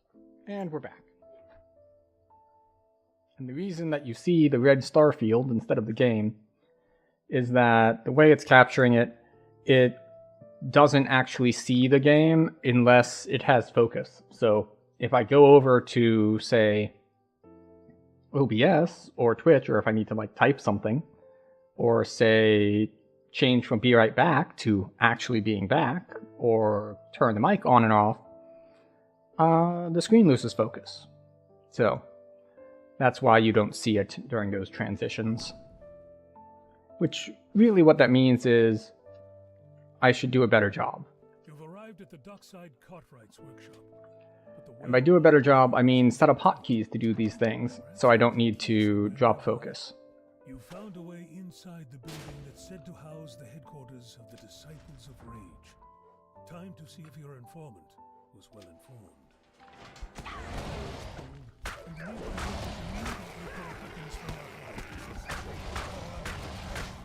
Beyond the hidden door is some kind of There we go. Jade Bear. Right. We want to Death Ward. Bop.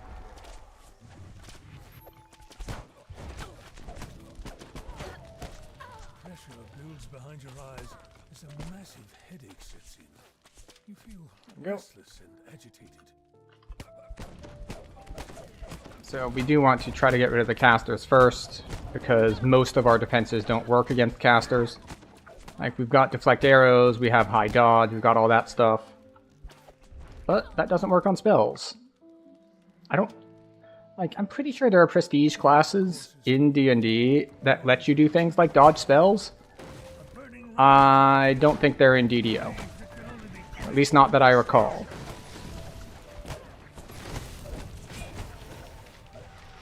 So we will make do.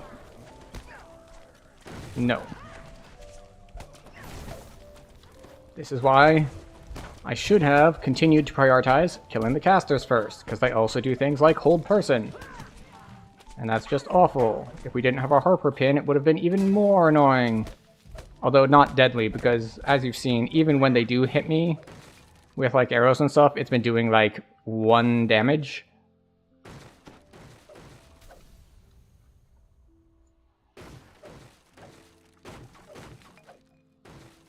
So we gotta break more stuff. Do, do, do, do, do, do, do, do, do. The pain subsides, and your anger Excellent. And now we can get to this mid-boss. You need to finish with the Disciples of Rage quickly, before the madness can take hold again.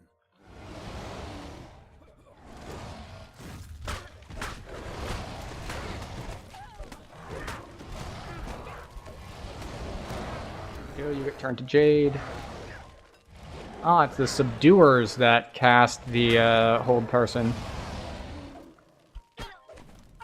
That would make sense. And just as she dies, gives me a nice going away present of the 2-minute slow.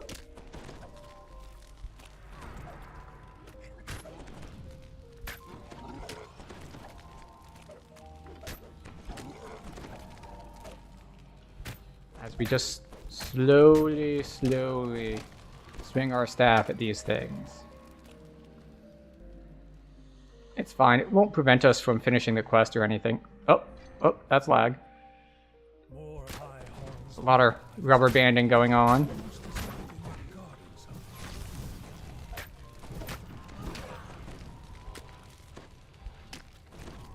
Alright, as you can see, we can't do anything there.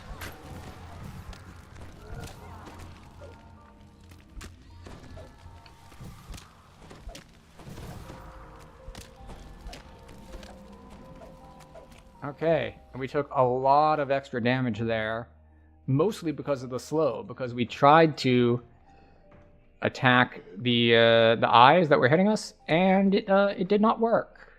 It was very, very, well, slow.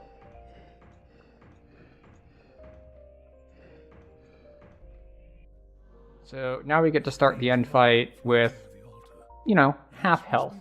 occultist. which shouldn't be a problem, but it might be.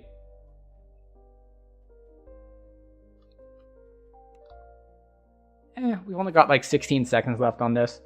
We'll wait another 5 or 10 so that it wears off by the time the fight starts. The book is instantly engulfed in flame.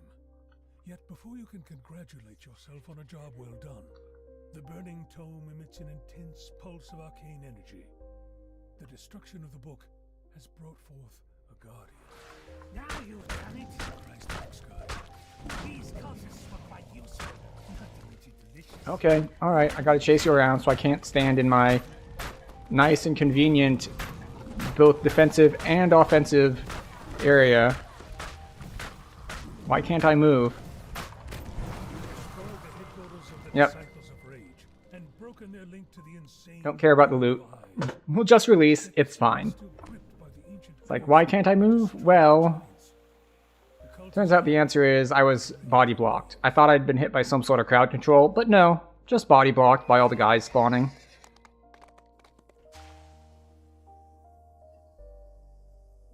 So we'll head back to the airship to heal up. And that was going to be, excuse me, the last one that I did. Because for solo, I'll be skipping toxic treatment. Like, it's just not great. I don't like it. Besides which, the last fight has a ridiculous amount of force damage. So we're just not going to do it. And instead, we'll move on to 15s. Which means we'll take 17. So we'll just head over this way.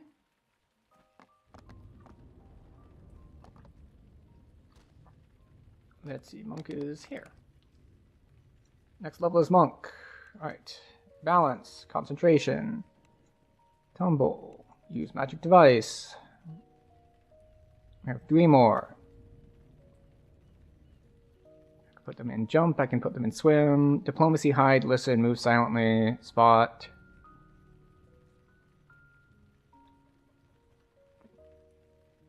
Swim.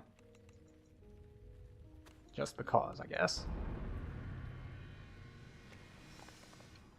Alright. We now have haste boost, which is very powerful.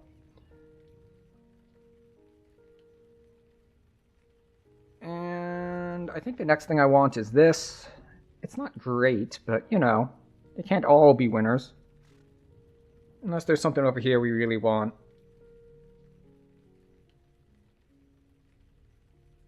Like, we already have that from gear. We don't need extra damage, we're strength-based.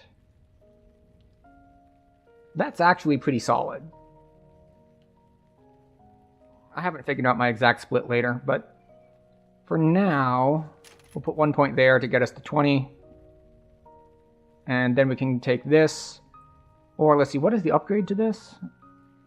Yeah, I don't really care about that. Unless, I don't know how strong of an effect Nauseated is.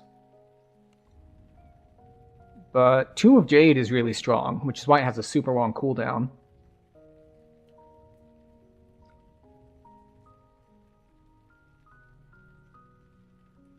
And yeah, there's not a lot else here that I'll be getting. Like, I'm probably not going to go up to touch the Void Dragon, just because there's not that much else in this tree. Like, there's a ton in Henshin that I want. But over here, it's like, okay, so I can get some Strike Through, I can get Smite Tainted Creature, which is meh. I can get less damage while I'm crowd controlled. So we take Tomb of Jade, that's 2. We take this, that's 3, 4, 5, 6, 7. I still don't know why I can't take this, because I do have Dark Philosophy. I mean, we can go then 8, 9, 10, 11. But that's a lot of investment for 1W. Well, 1W and 5 melee power is pretty good. But you have to think about, what else could I get for that? Well, we could get max dodge bonus here. We can get like extra action boosts, max dodge bonus, and sneak dice. Those are all really good. Like, they're a little bit more defensive than offensive, granted, but still.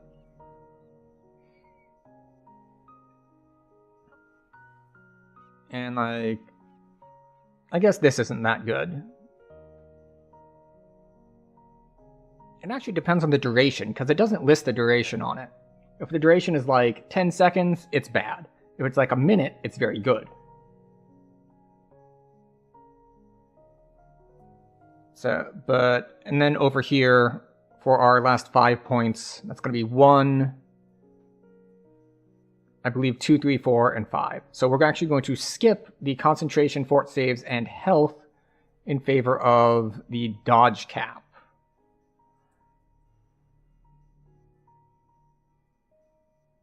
And yeah, so that'll be 37, 38, 39, 40, 41. So we need 5 more points here. And yeah, we'll figure out where to put the rest of the points. But for now, we did get haste boost, so we need to actually bring it out to our bars. Go. And we hit 17, so we get a new row of stuff in our Reaper trees.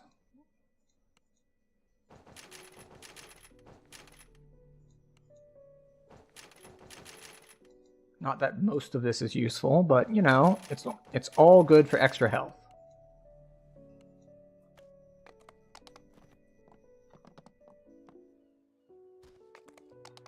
Yes, thank you. Helpful help menu.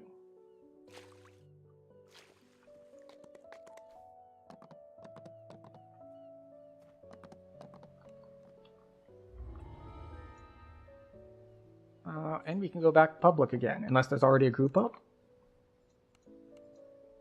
There are more groups up, but unfortunately... Oh, see, I just missed this one, because I didn't do Necro 4. So I would be eligible for 2 groups up if I hadn't just taken a level. Oh well, such is life.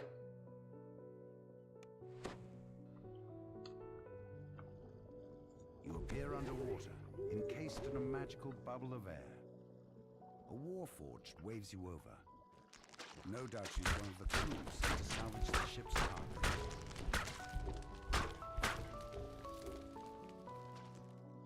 Go. We just fight that just long enough to get ourselves some resources that we can use for dashes to go over here.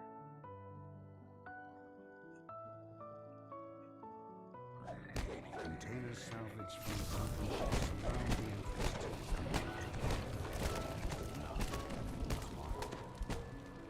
Sahuagin must have taken its cargo inside the cave.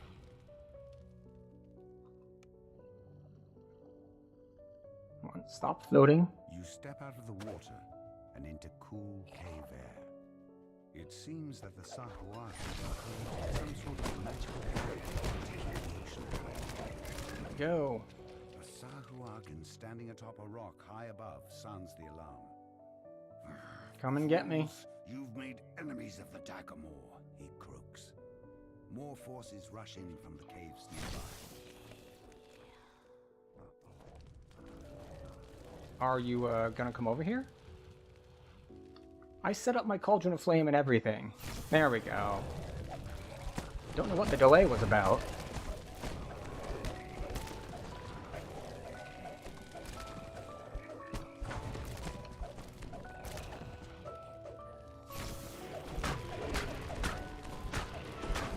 Go.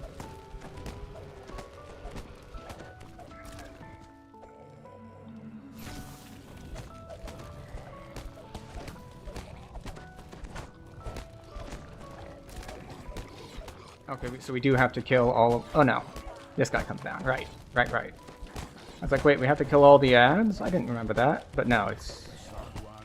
The Necromancer is not the final guy, it's the red named up above. That's right.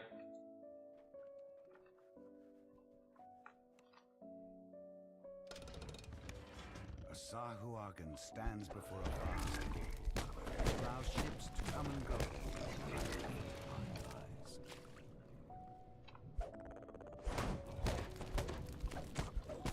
There we go. Just hit you with everything I want to. Ooh, remnant chest. The pirates will no longer be able to use this cave as a base.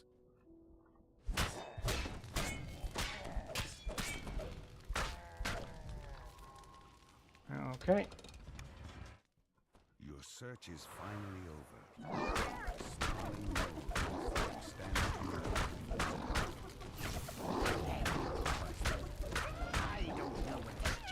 I don't know why everything is reacting so much slower to the fact that I'm attacking them, but I mean, sure, why not? Like, they said in the patch that, well, not this week's patch, but a previous one, that they made changes to how stuff acts when it can't see you, but I'm pretty sure that wasn't what we were doing. I'm pretty sure they could see me, since I was, you know, right in front of them. You've recovered Vaughn's mysterious shipment at long last. It must be very valuable to have drawn such attention, whatever it is. Let's see if we can make it out. We can make it out. Excellent.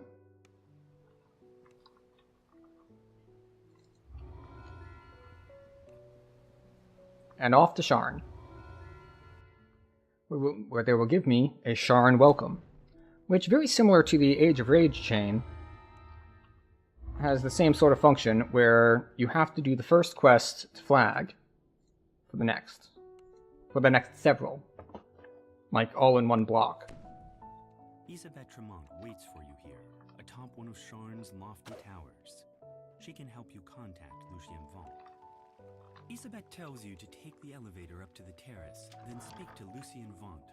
Her employer wants you to pass along some information about the Stormreach beacon.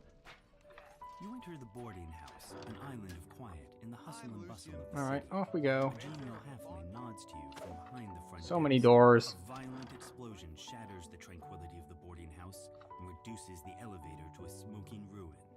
You'll have to find another way up the stairs. The windows shatter, agile forms swarm in from skycoach outside. The boarding house is under an all-out attack. This looks more like an office than a Go. boarding house. Vaughn has rented this entire operation and transformed it into his place of business.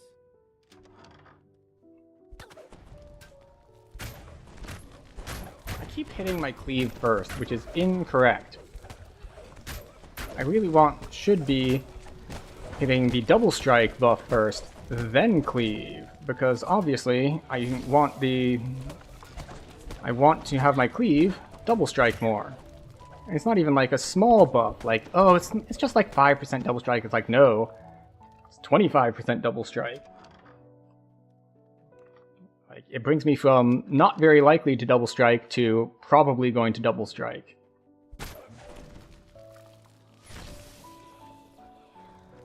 I don't know exactly how many that'll kill. I don't think really any.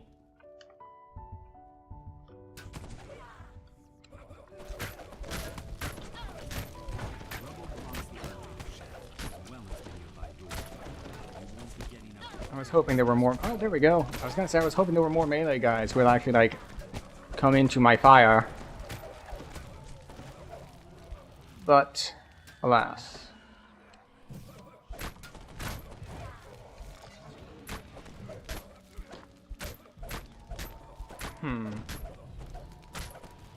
So, I guess I could look this up, but I can ask, I guess, if anyone knows. Do Key Bolt and Incinerating Wave get sped up by Quicken Magic? Because they feel really, really slow to cast. I'm wondering if there's a way to make that not suck.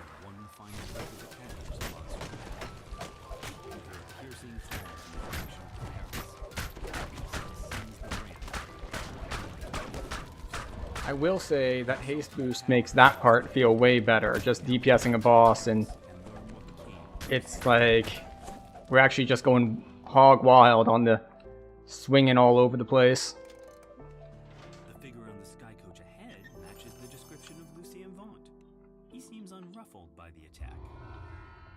I have a message for you. Says There we Vaughn. go. The beacon belongs to me now. I paid the Boromar clan good money to get it, after all. Don't think for a moment that you can challenge me in my city. You're just setting yourself up for a fall. Vaughn's companion makes a gesture. And the So, tears not pictured in the completion of that quest is if you're standing in front of him, like while he monologues there, the platform collapses out from under you and drops you into the cogs. Which is what happened to me the first time I ran the quest. And then it's like, oh, okay, got it. You step into Understood. Zealoth tidy Don't office. stand there. The Inquisitive calls out to you. Zealoth pulls a switch and nods toward the back of the building. You hear the scrape of stone on stone as the concealed. You walk out into the streets of Cogsgate. Towers loom high above, so tall they block out the night sky. Anyone who knows what's good for them will stay indoors tonight. The rain of blood has fallen here, and it's up to you to mop up the mess. You push open the door to the apartment. The surprisingly well-decorated rooms show signs of struggle. Clutches in anticipation of near homicide. Examining the corpse, you can see that he was killed by a poisoned crossbow bolt. His last gambling ticket lies just out of reach. Felon who just won big, cleaning up on a match in an underground fighting ring down in the Cogs. Felon must have spent his recent There we go. days digging himself out of debt. Imagine meeting man So we opted into this fight. The intimidate option, even if you succeed, means you fight them. That's just how it is for this fight.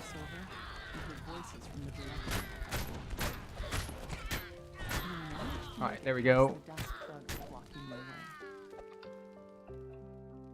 And now we have full key.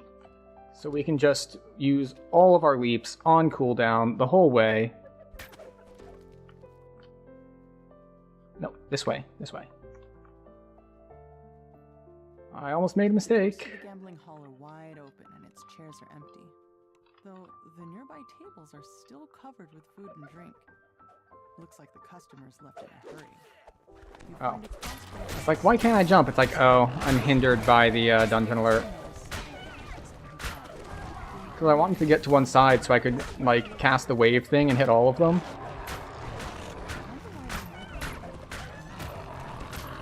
chest full of coins was left here locked There we go. untouched. Oh, that's a Fear Reaper. We should probably kill that. You can tell that there's more to this than meets the eye. Searching the gambling hall raised more questions about the murders than answers.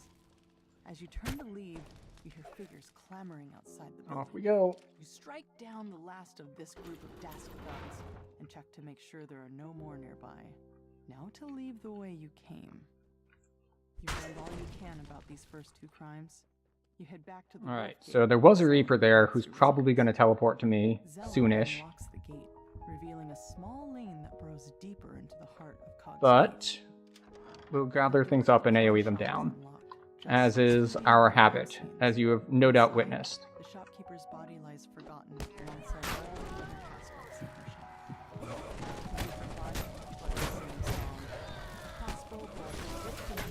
There we go.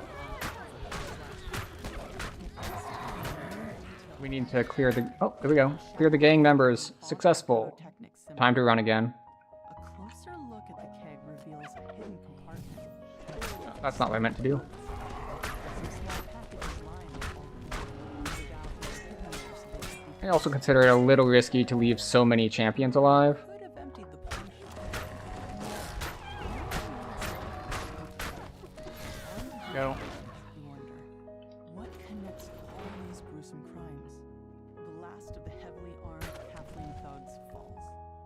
Another alley stretches before you. The more you learn about the victims, the more questions you have. You can only hope that Zulkus Forcepire provides the answers you've been seeking. Antiquity stands prepared, a place you remember from your recent adventures. Stop it. Despite your own shock meeting her again, you hope that Zulkus is willing to answer your questions. Zulkus steps through a dimension door, his face glowing with the smug triumph of a man who thinks he's won, though you're too busy dealing with his troll. still on yellow. The troll topples, yet another casualty of this bloody night. Now, to meet up with Zeleth. Zelith shakes her head. The weight of her brother's betrayal settling over her like the Right, dirt that we're on falls from red. the streets This is of fine. Oh, back down to orange. That's good. I was gonna say I would have to hurry so it didn't turn purple before the next fight. More slashes on the palm. This time, you see the pattern. I wonder if I could have such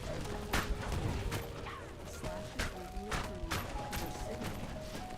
Whoever did this, I thought I might get hit by that exploding dude.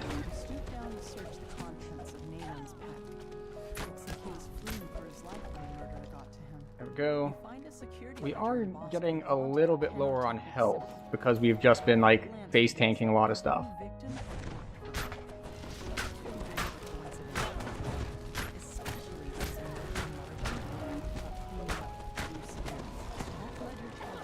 since Fortunately, we took a little bit of a pause to actually fight things, and while fighting things, we actually used our healing strike. And lo and behold, when you use your healing strike and don't just face tank everything, it turns out that things work better. You catch up with Zelith and fill her in on the clues you found so far. She points you towards an alleyway northwest of where the goblin was last seen. A familiar voice echoes from behind the Mine knockdown. See, that time I deliberately tried to go to the side so it wouldn't land, as I apparently get stuck like a broken record.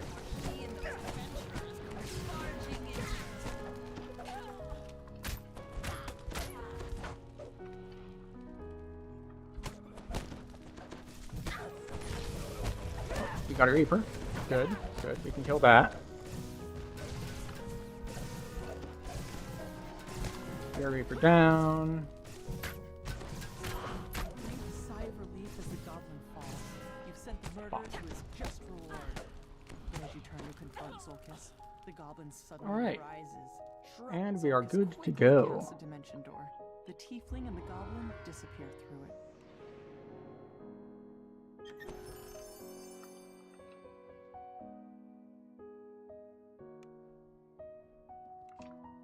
And for these next three, like, this is how Sharn goes. It's pretty much same as the Age of Rage. It's do one to unlock all the middle quests. Do all the middle quests to unlock the end quest. So, in this case, you do Sharn Welcome, you unlock these three, Red Rain, Best Laid Plans, and the one where you protect the singer. I forget its name. And then you unlock the last quest, where you have to, you know, fly around on the source sled. None of my business. Sounds quite nervous.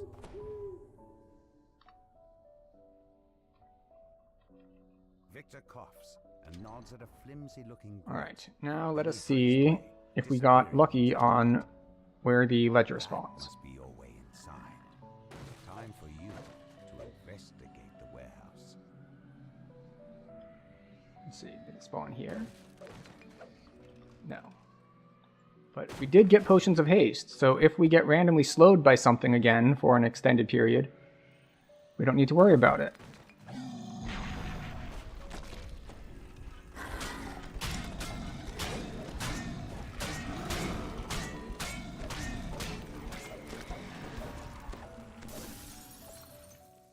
Okay, up we go. Someone Is it burning up the here? midnight oil behind this door, but the sturdy door is fitted with an even sturdier No. lock. You'll have to find At least another. not in those slots. How about over here? Yeah, of course it is. I tried to use Quivering Palm, which I was pretty sure that as constructs they were immune to, but I figured I'd give it a shot just in case.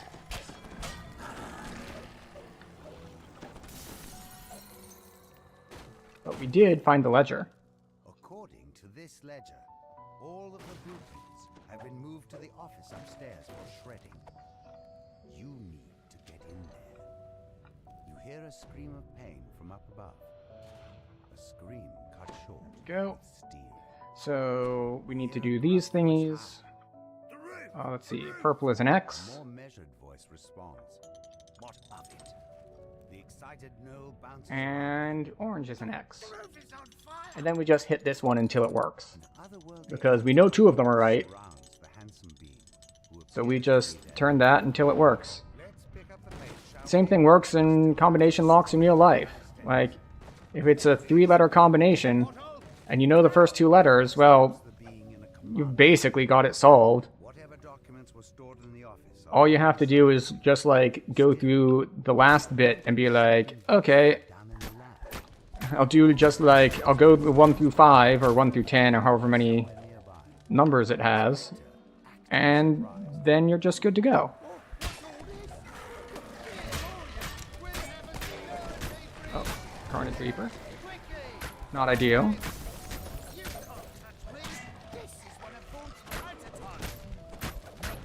Alright, we want to focus the Technician. It worked out for us.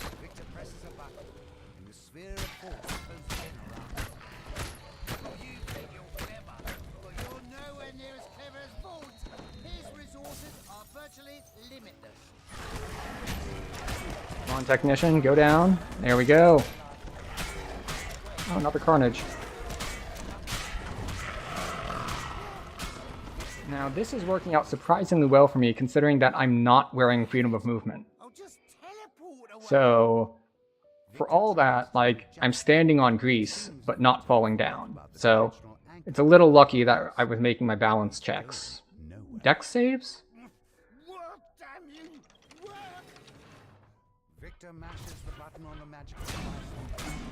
So what is convenient here is that one of the few forms of crowd control that works on these golems is trip. And I have an attack that trips.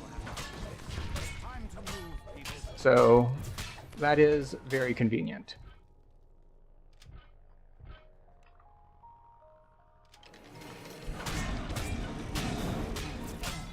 Even landed on both of them.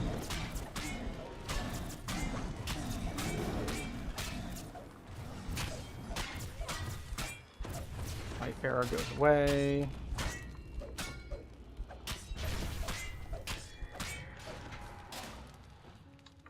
I wanted to get the remnant, please. Thank you.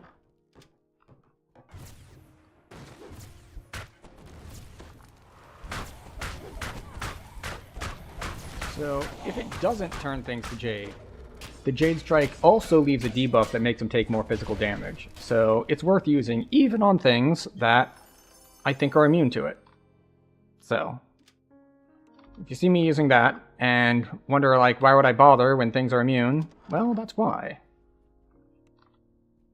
Also, because, you know, even if it doesn't have a debuff, and it doesn't turn them to Jade, it's still a, Oh, never mind, this one doesn't have extra damage on it. Go figure.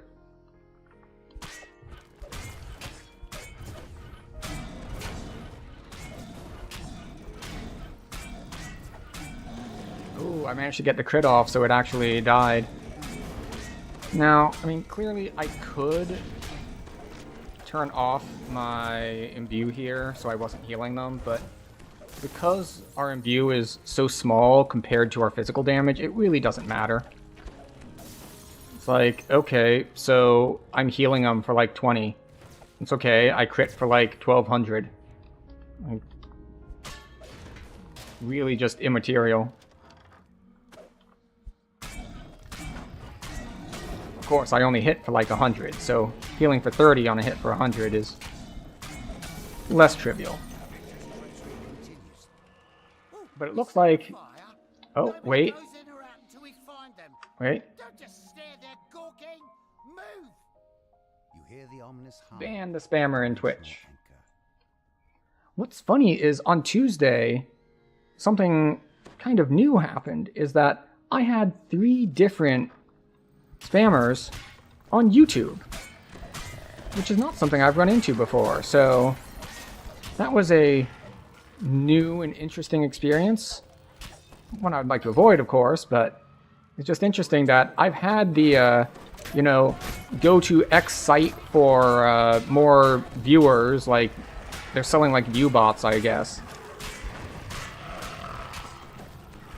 But I hadn't seen them on YouTube. But they were like, you know, here's my, I'm busy, I'm tired, so I'm logging off now, but here's my Discord. It's just like, I don't know you. You're clearly trying to sell me something, like some sort of service on your Discord, that you have randomly shown up in my chat for.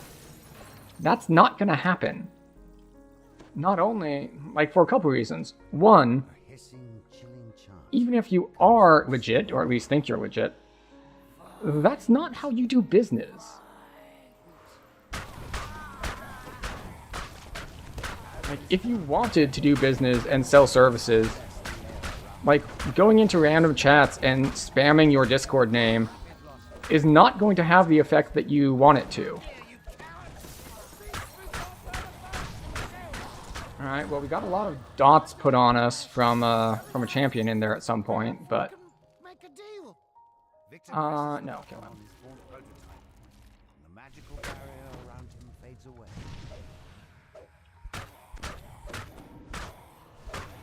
See, I don't know what difference this makes in the outcome for, like, killing him versus saving him.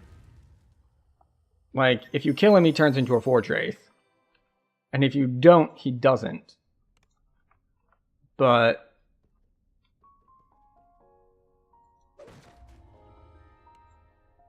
like, besides that, it's like, I don't think it has any plot implications or anything. Like, it doesn't come back later.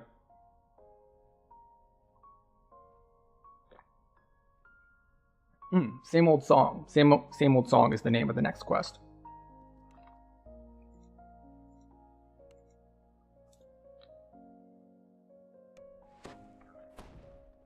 You've arrived at Club Clawfoot, a popular night spot owned by the Boromar clan. Councilor Sevilla Patella pulled some strings to get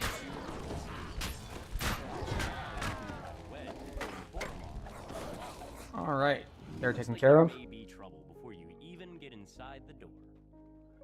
And with that one fight, I am now pretty much full on key for the rest of the quest.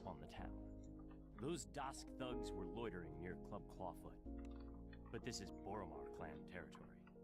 Something's brewing. Well, maybe not. This quest does have a decent amount of running around, so I'll be spamming dashes, and I might run out. Must not be on the guest list. Just because of how much dashing I'm going to be doing. Allowing you to enter Club Clawfoot. The Dusk thugs lurking outside have set the assistant's nerves on edge. He wants you to check on Club Clawfoot's employees 3, 2, 1. before he'll let you talk to the manager. I just paused slightly so that the feline agility would kick in, because my spring attack wasn't off cooldown. The employees report nothing terribly unusual.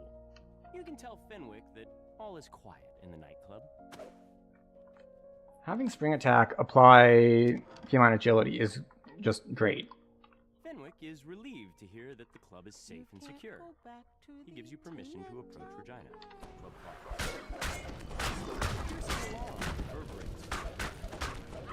Dosing her down. That's all we care about. Oh, no, never mind. There's a family reaper here. It must be an attack. Quick, adventurers, do what you do best. Yeah, reaper.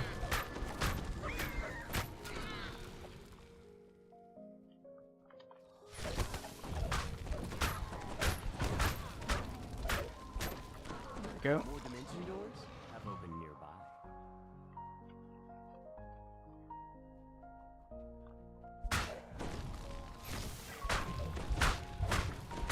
Oh, I didn't even notice that I'd paralyzed you as I ran by. That's convenient. Where are the others?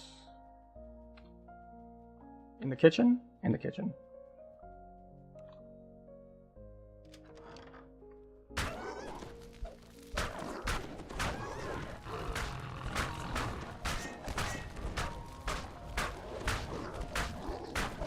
And we are remembering to work my heals in a little bit more often. But pitch perfect scream rings throughout the nightclub. It's encore. The main stage must be under attack.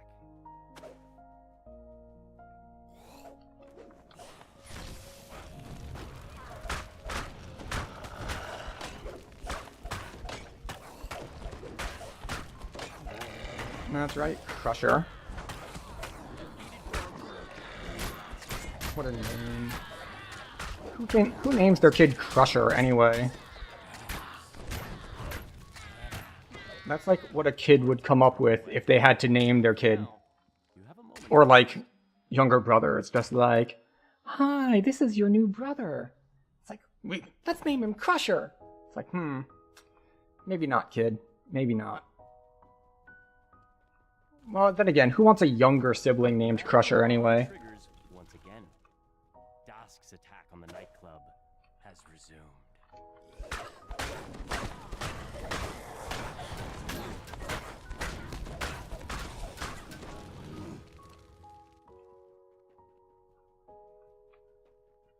Oh, another one down here.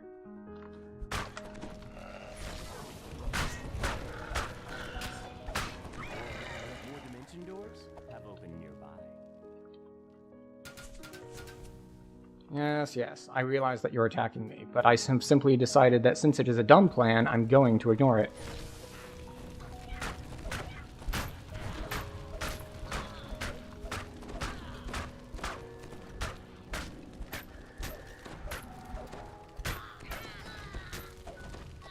Remnants, off we go.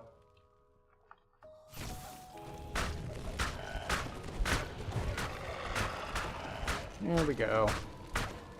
Once again, a sound. And we have an action boost ready for the last fight.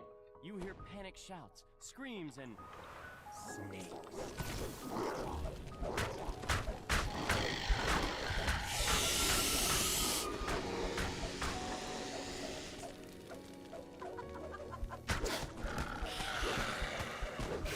Okay, yes. Quiet descends over the nightclub once more. Now you can finally talk to Regina. Alright, For your help in not bad. keeping her and Encore alive. Regina The extra move speed does help a lot in these sorts of quests where you have to run around to a lot of objectives before killing stuff.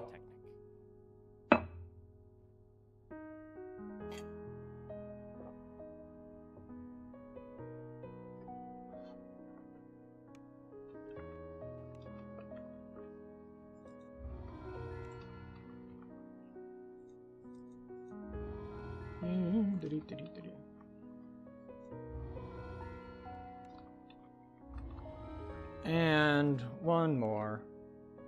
Actually, this is in very convenient timing for those of you on Twitch. It's about to force me to run an ad, Arrive in Dava Gate, one of so I'll do that now while they're talking about everything for forever. A lone figure stands idly on the platform next to a sky. Yes, that one. Grease Overture. Time you got here. Grumbles the old man. And now we just chill Started. and wait Get for on them real to quick, finish like their I'll talking. ferry you up to their window. Remember. Unfortunately, this quest is really annoying on Melee.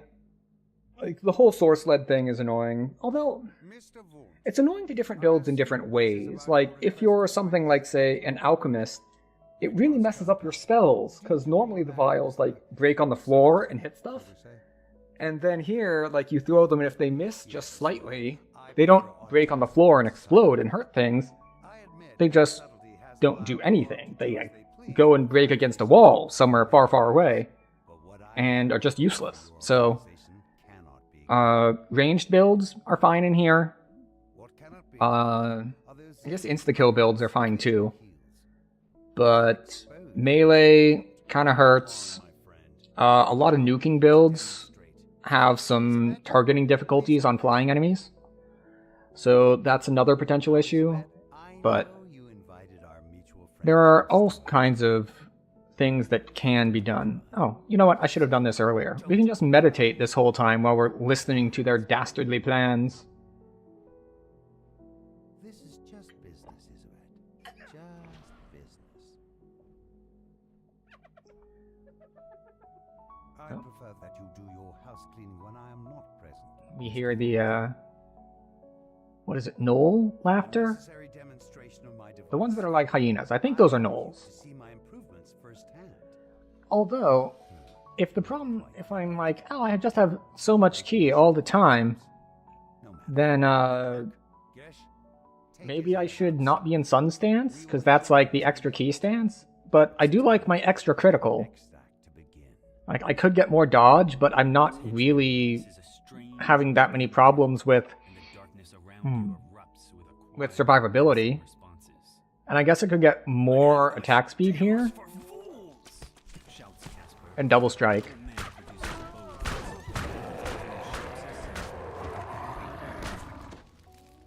Where did their source sleds go? Why did they not drop them for me?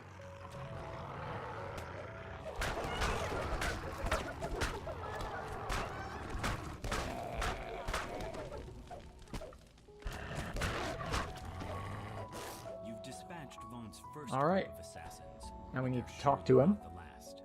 Vaught doesn't go in for half measures. Casper wheezes out his words. There we go. Reminds me of my days Off we in go. the last war, but with more chest pain. Too old for this for sure. Come here, we gotta talk about Isabel. What is my wisdom modifier anyway? Got my life on it. Not great. To help rescue Isabel, It's like half the modifier of my strength. clear the way so Casper can follow safely. He says to head to the southeast. Grabbing a source sled first will Alright, help we'll you. have to wait for them to come down a little bit. Don't forget, Shouts Casper. those source sleds can't go too high or too low without losing their enchantment. And don't try to push over the higher walls, and you'll be Okay. fine. Another wave of Gnoll mercenaries bursts from the If they group up to fight me, it's actually not as bad. cries Casper from behind you. Aw. I even hit him in that drive-by, but it didn't take effect. Or at least it wasn't a hard enough hit. Spoiling for a fight. The low bellow Plague and famine. And we didn't turn either of them to Jade. So we're just very disappointed in ourselves.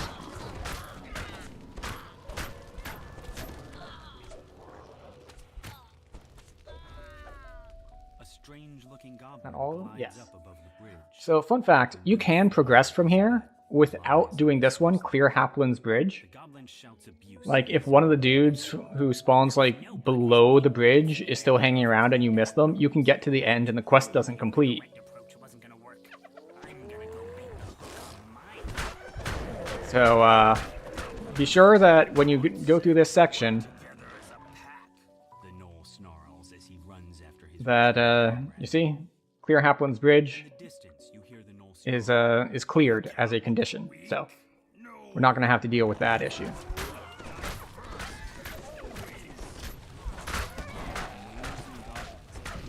So, I think it's kind of interesting how they have the philosophical differences within the Dask ranks.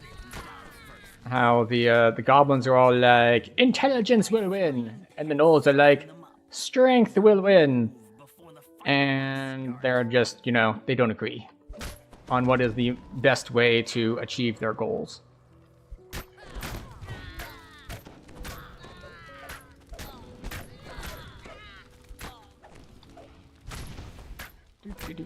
Ambush down, but more to come, I'd wager. shouts Casper. Off we go. North, friends, up the That's skyway. super annoying. Watch your back. Hopefully we can aggro them on the way and they follow us. Some kind Because if they don't, then flying around to get them is even more annoying. the door of a nearby bookshop opens. Cauldron of Flame!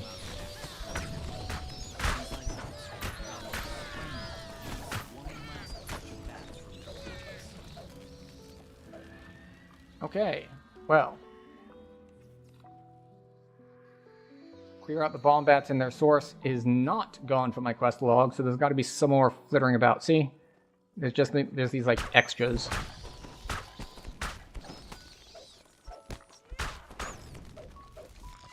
And like there's just like random bats that didn't join the group that you have to go and hunt down.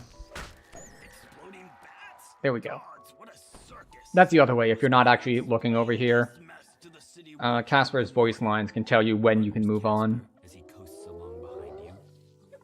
Shadows move. So you might have noticed that I picked up a second source sled when we cleared Hoplin's Bridge. If you don't do that, then these should be just about on time for when your previous one is running out. You don't actually need source sleds to clear this quest. You can stay on the ground the whole time. But if you'd prefer the convenience of being able to fly, that is your next source.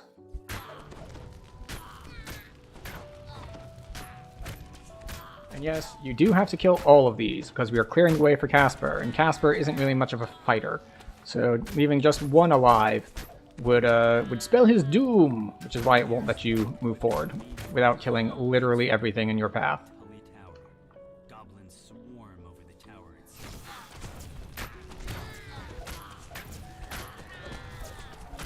So, at least this one time, they did give a full, like, in-universe explanation for why you must kill literally everything in your path.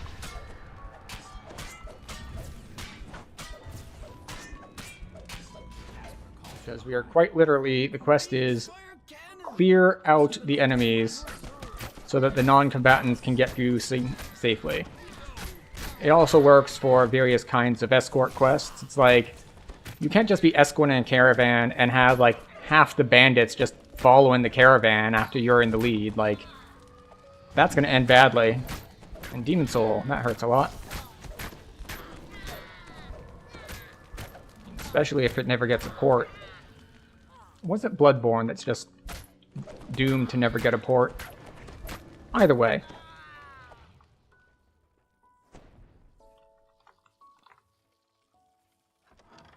An iron defender prowls the tower.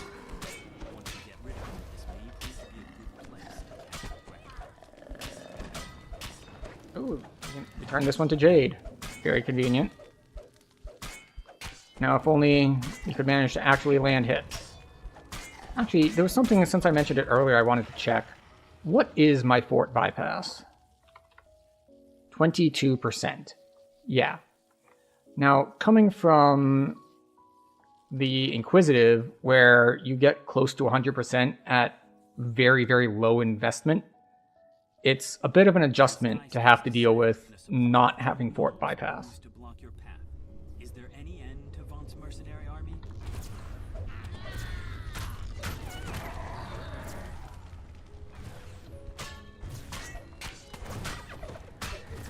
Come on.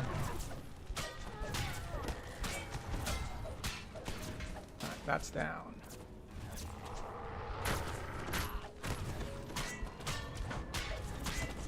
Mage fire cannons, of course, like I just mentioned. They have fortification, so it's hard to actually crit them.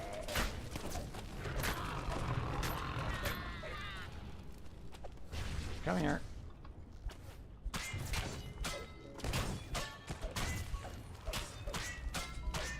We can pop our attack speed steroid though. Casper gasps in surprise as he reaches the wreckage of the mage fire cannons. Yeah. Body feeder does a ton of work though. It seems like it's not much because it's like, oh well, it's only 15 temporary health and it only lasts a minute. It's like, yeah, but you proc it constantly in fights. So like all those hits that would have been hitting you for like 5-10 damage, instead they're hitting you for 0 damage. Or even if they were hitting you for 20, now they're hitting you for 5. It's incredibly effective. Gish stands here, his jaws frothing. The goblin says you're strong. He's just weak. Oh. I really need to pay more attention to fat fingering that.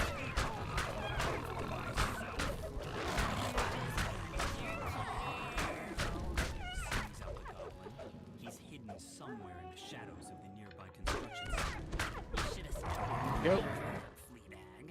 You're my next meal, goblin meat. Right after I do wish I had a better use for my key. Like, I don't really have anything that I can dump it super fast. A chanting voice calls your attention to the north and above. Like, what's the highest cost I have? 15, like 30, but it's a 1-minute cooldown. 20, but it's a 9-second cooldown, and it takes forever to cast. Let's see, 10, nothing, 10, 5, nothing, 10. Yeah, it's, oh, right. Need to pull the lever again. I'm all ready for you, so come on over.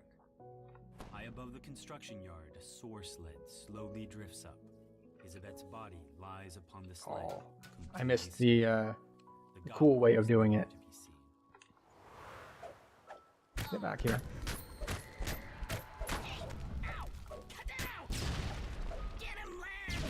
Screams are As he teleports away. Smoke bomb. The shrill voices of more goblins pierce the night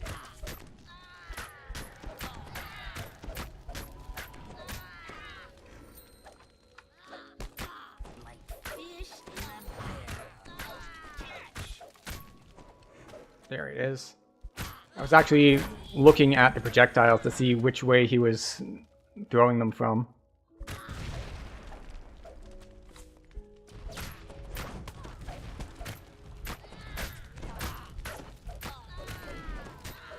Ah, and he's gone again.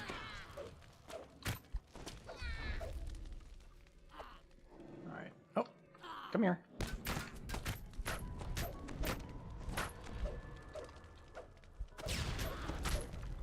Get back here. Oh, and knocked down.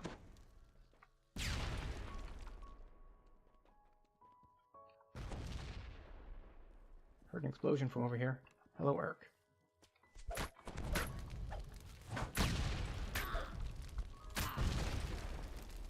You have like 1 hit's worth of health. Just let me hit you. Alright, 2 hits worth because it wasn't a double strike. You notice the assassin sword And it wasn't a crit. slowly, holding the limp form of Isabet.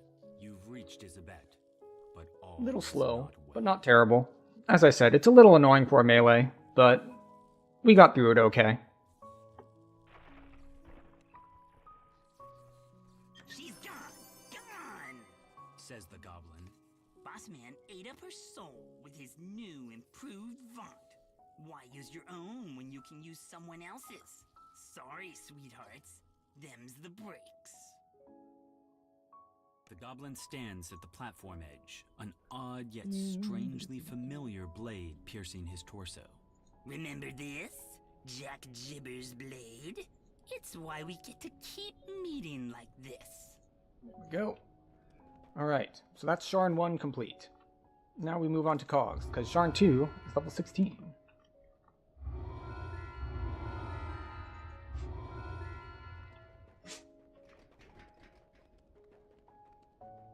You alright back there?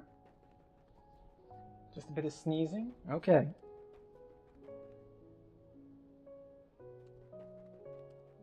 We'll grab the quest anyway on our way, but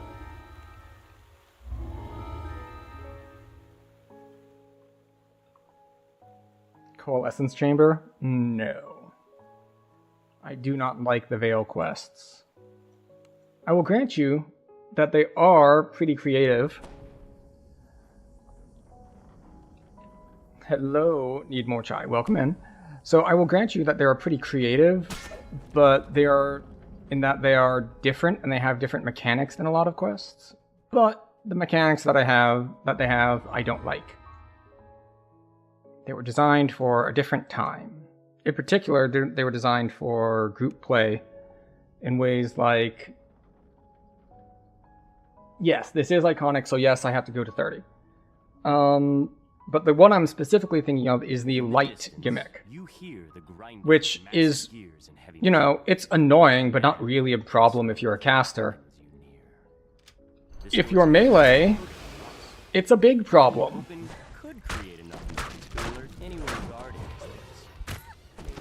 It's like, sorry, you have to hold this instead of having your weapon on. It's like, okay, so basically what you're telling me is I have to fight in the dark and then put my light on to walk to the next group to fight. Now, clearly it was designed for group play. So, you know, so one person holds the light in the back and the others can have their normal weapons and stuff on. But, as I said, it was kind of designed at a different time where it's, you know, group play was being pushed harder.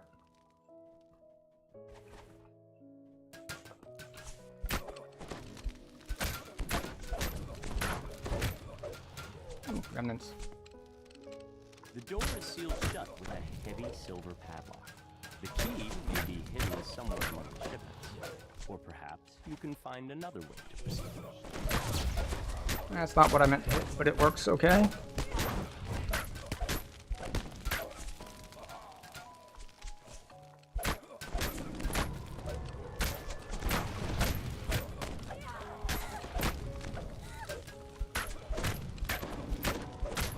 bit of healing going on. Just need to find that door key. tumbles open. Surely danger and a generous bounty await you.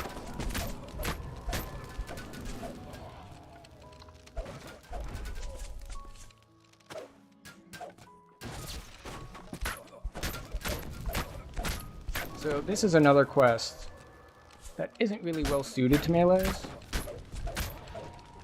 It works really well for ranged. It works really well for like DC casters. Anyone whose preferred method of fighting things is kill that one dude over there specifically, which is not really what we're doing.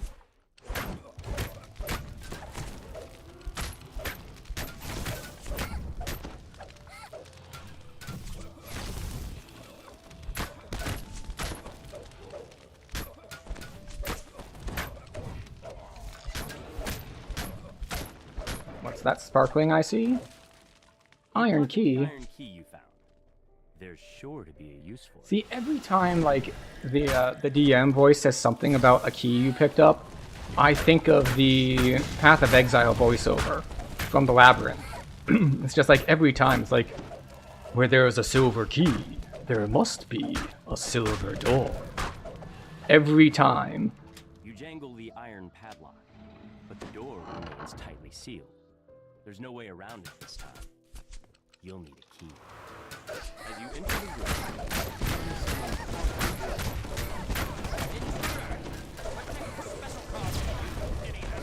Alright, Fury got turned to Jade. That is convenient.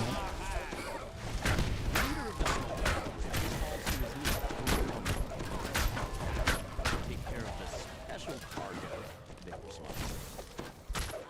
It's like, we were having a little bit of a difficult time moving because we are not... A second Fear Reaper that I didn't see. That's annoying.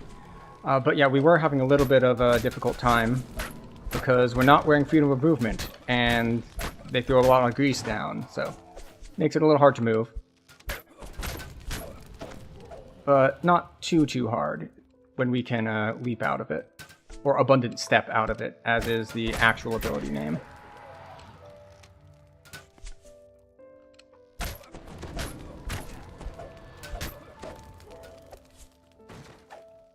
Go. Use these to heal off a little bit.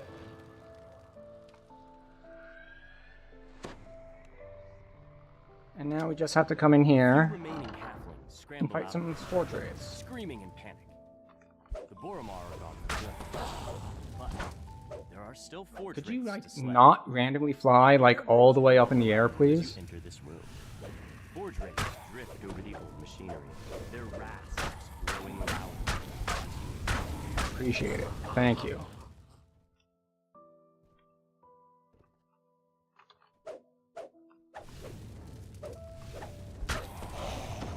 Just floating like just out of melee range, but in melee range for them. Oh, what a tease. Alright, I guess we'll go up this way. Huh. Rewarded immediately with a special cargo.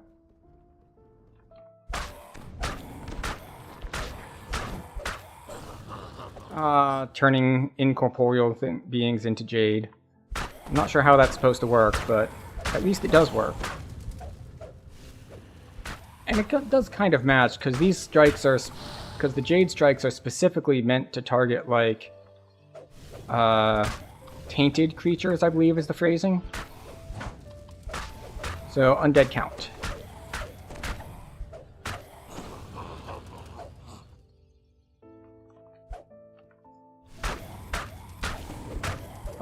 There's another cargo. Just floating like slightly above me and like directly above me, so like most of the directions I turn aren't facing it, even when I normally would be. So that is... Oh, there's a forge race over here. Yeah, see, like, so they float like directly above me, so hits don't land. This one at least did eventually come around to fighting like on the same plane.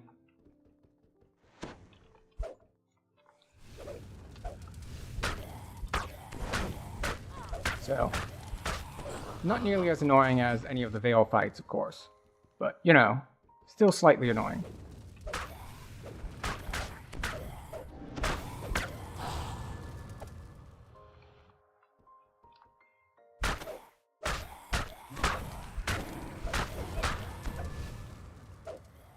Hit the wrong button. This is what happens. They are indeed trolling. It happens.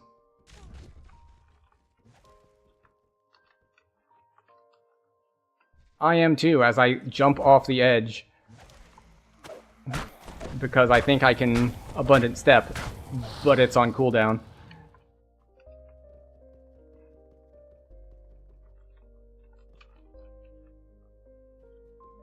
And that time, I was like, well, I just used abundant step, so I know it's on cooldown, so I'll use leap strike, which was, survey says, also on cooldown, because it has a much longer cooldown than abundant step. So we'll do this the not dumb way.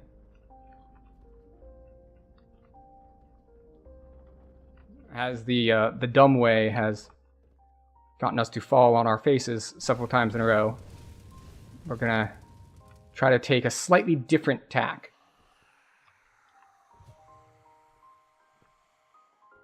Push that. There we go.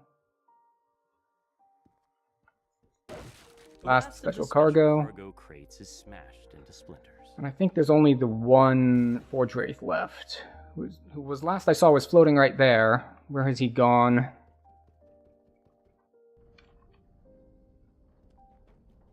Okay, apparently I can't make that jump, even though I was making that jump earlier.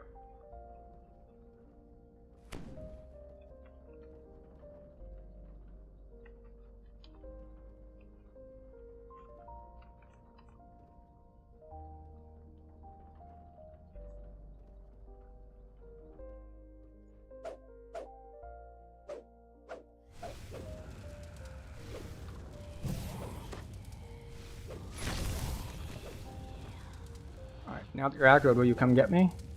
Excellent. Thank you. There we go. Dissolves into a smoldering cloud of smoke. Actually put on Featherfall.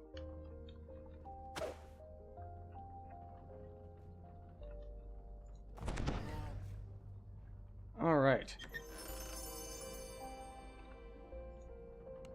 That took much longer than expected, just because the enemies were not cooperating.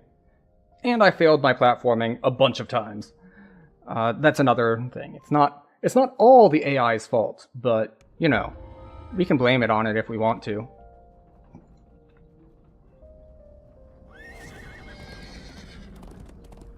Alright, so I've gotten past that. Now we move on to the less annoying quests.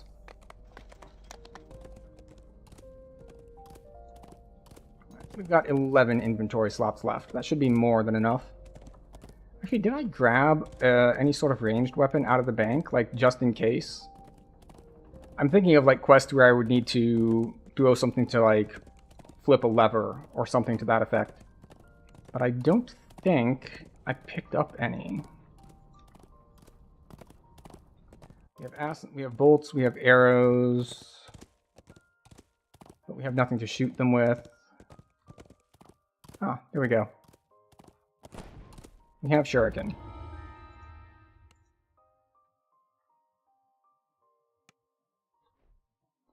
Alright.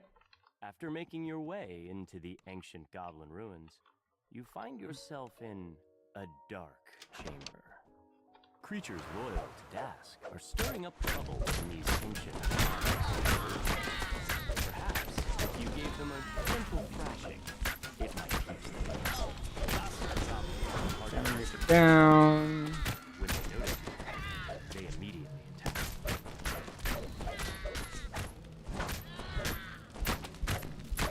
Is this the last one?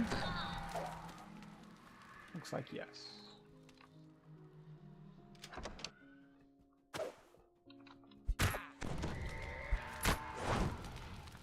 Go over here. This is another case of having to kill everything before we can move on, so no point trying to do a whole lot different here.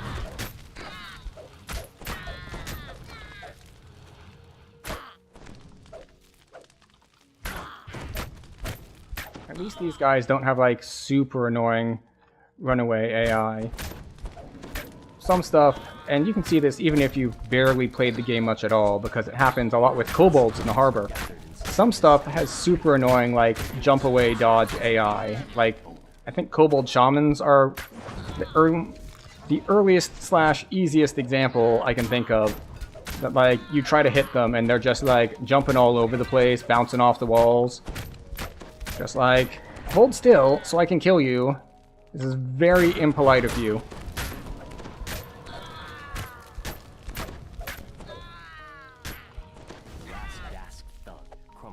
Oh wait, we have to pull the lever.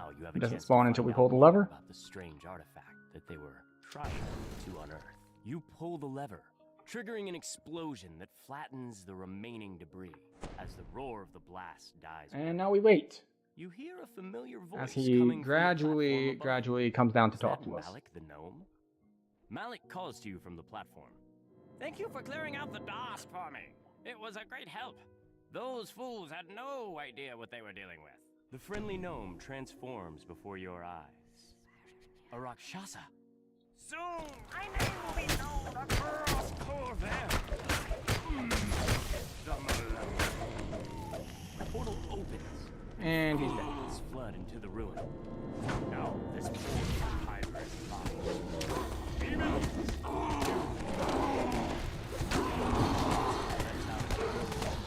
Surprised that you managed There we to go. arrest him in combat. This can't be. The world. As is tradition with Cog's quests. Very short and straightforward. One demon falls. But wait, another streams out of the portal in its place. The ornate artifact shatters. The portal dissipates. And yeah, Cogs isn't going to be enough to overcap us, because the quests, while short, don't give a ton of XP each. The advantage is, of course, that they give good XP per minute, but of course, there aren't that many minutes. So we'll still have plenty of headroom if we wanted to do other level 15s. Although, I'm trying to think of other level 15s that get run, and it's usually just like, there's the missing chain, and there's the, and there's Litany.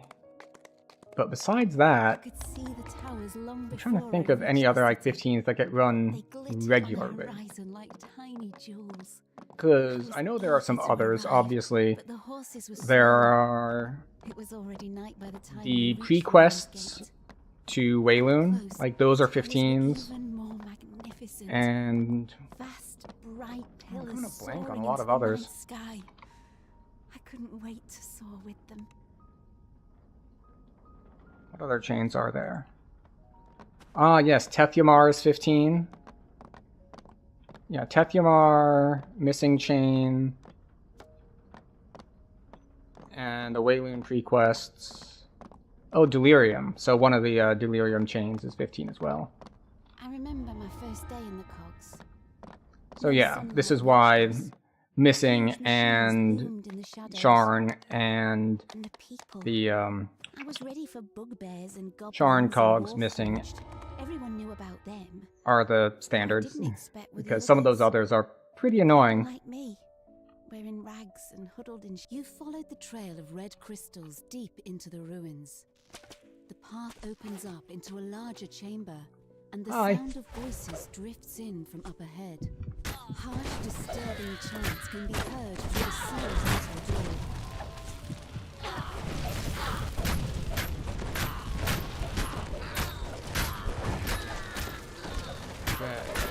Got double plague. Not ideal, but also not the end of the world.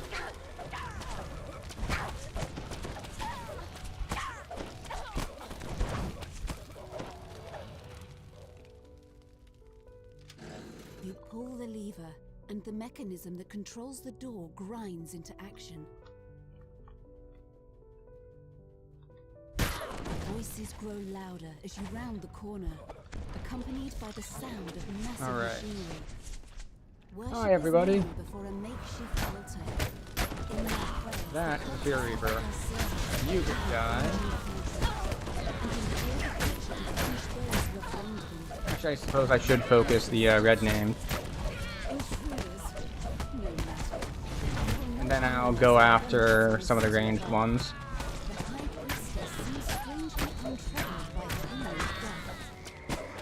Another Fear Reaper.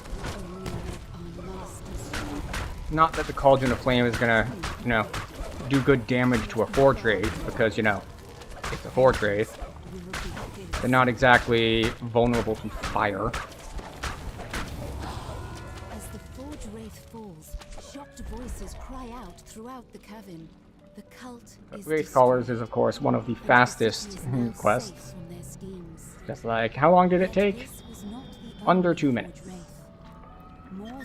Which is why it's kind of tricky to put up, like, an LFG, like a public LFG for this, because by the time someone sees it, clicks on it, and gets here, the quest is over.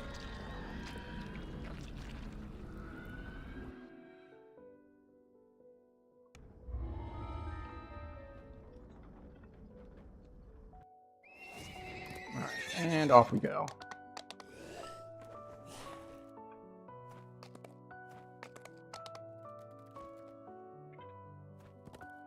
So this is my preferred route, where we come around here and then we do... There's a cluster of 3 that people do in like different orders, because there's the sewer that ends with the Odio fight, there's the Magma Must Flow, and there's the fighting ring with all like the plant zombies. And I tend to go plant zombies, magma, and then the sewer pipe. That is not everyone's. Some people prefer to go magma last, or magma first, for that matter. But some people prefer to go magma last, so they can jump down and go to roll call. I don't like that route, because I don't like having to go from roll call to security detail. I like doing security detail first, because I find it's very easy to run from security detail to roll call, but not the other way around. The other way around has like all the pipe nonsense going on. So I prefer just the easier routing. You enter a small fighting arena. It seems to be closed. The ring is another group of lumbering brutes attacks the fighting pit. Alright.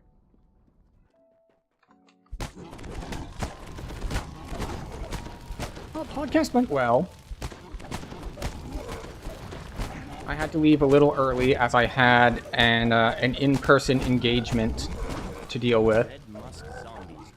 But yeah, I was there for like the first hour and change, and it went well. We had a good discussion about like VIP stuff, like the rewards, what we think about them, that sort of thing.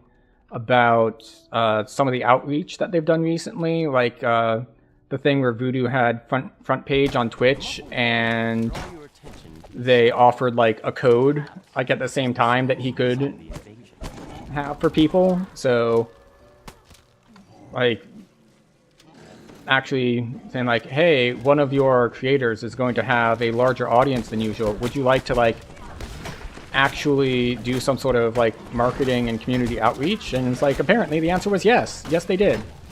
So that was good.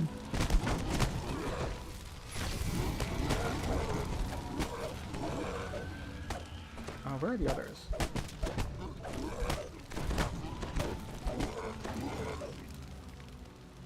I guess the waves just weren't here yet. I am going to enjoy next level when I don't have to wait so much for the for my Cauldron of Flame, when it actually has full uptime if you don't move out of it. Right now it has like 50% uptime. And then next level I get to cut its cooldown in half. So that's going to be nice. You feel a chill in the air. The draft seems to be coming from the western tunnel. The chill of the cavern. We can just go over here. Oh look, a Fury Reaper. More humid air. But we have Cauldron. The familiar musky smell is stronger. The source of the red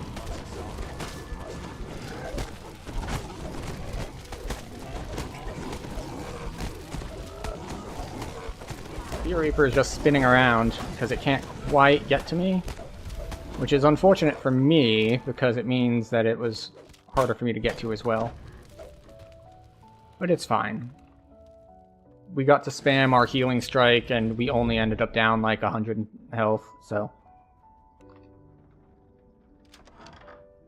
The room opens out to reveal what appears to be a medieval temple, littered with the It looked like there was a Reaper inside that fungus, but it died immediately. In the center is an unusual looking temple. I realized that this is covered in fungus. It's very odd that I can paralyze these things. Like, they're plants. Why are the plants even vulnerable to paralysis? His creations Very unusual. threaten the local fighting pit or the people of the cogs.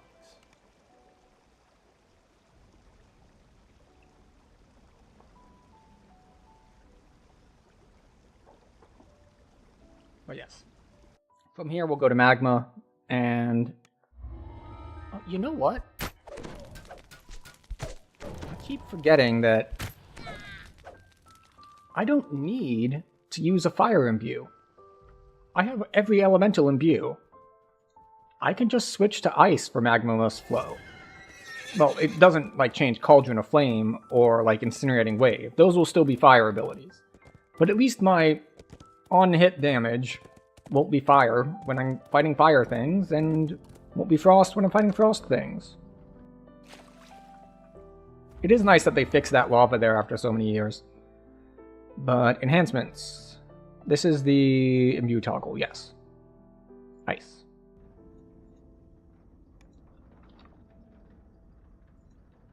Reaper. There we go.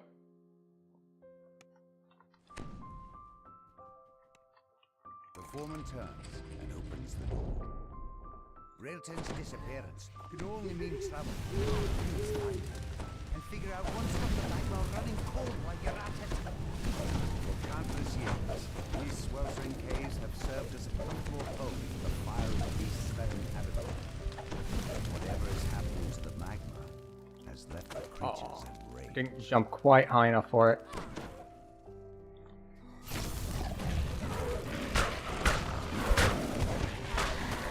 That's Carnage Reaper.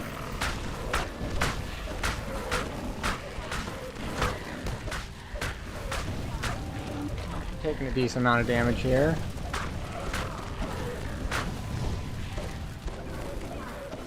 Actually, a significant amount of damage. There was a champ in there who put a big-ass dot on me that's still ticking for 200 fire a hit. Well then.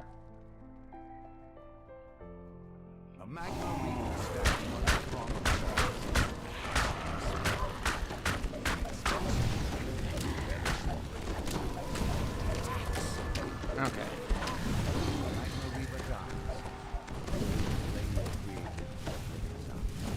There we go. And we're past the fire part, so we can switch back to fire imbue.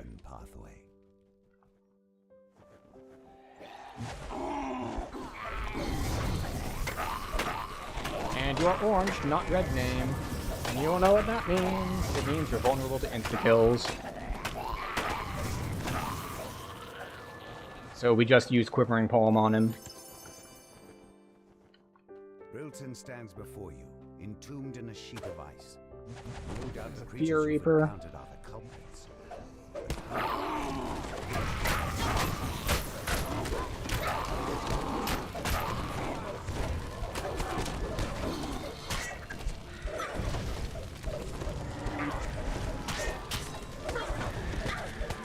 young apprentice falls to her knees, muttering her last breath. Wow.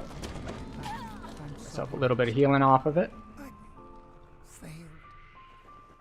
This master of hers must be responsible It's for like, this wait. supernaturally frozen cave. Why is the thing not going down? Stands before a humming, whirring arcano-mechanical device. The jets of air released by the contraption are cold enough to freeze even the hottest magma. It returns towards the star.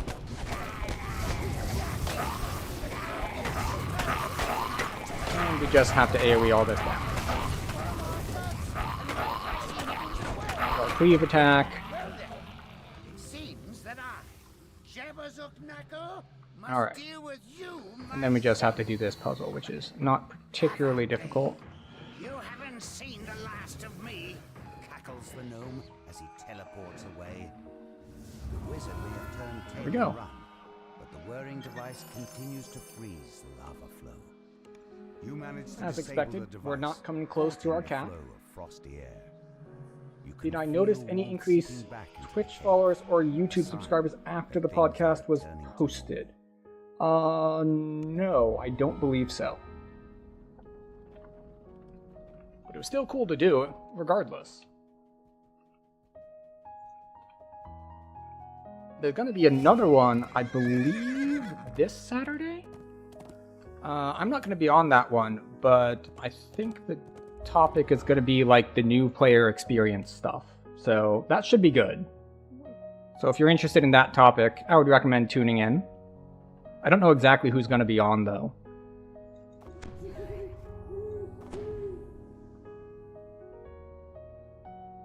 Let's see. Yeah, we'll do that. And now, I'm gonna hit all of these oozes with my wooden weapon. Reverberates throughout the sewer. The wet slither of the slime. Because we are iconic, and we get immunity to weapon damage by default. It's so very convenient.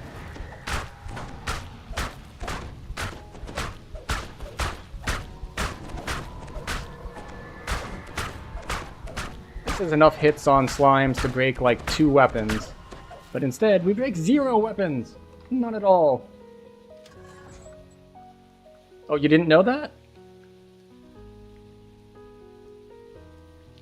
Tabaxi Trailblazer iconic. Quarterstaves and any wooden weapons you are wielding are immune to damage. No, not all iconics. Specifically, Tabaxi Trailblazer are specifically for wooden weapons and quarterstaves. Members of the Das gang rummage through Because one of the biggest disadvantages of quarterstaff is low durability. So they specifically addressed it with the, hey, use a quarterstaff iconic. But no, it's not like all iconics get it. It's a class feature, or it's a race feature of this specific race.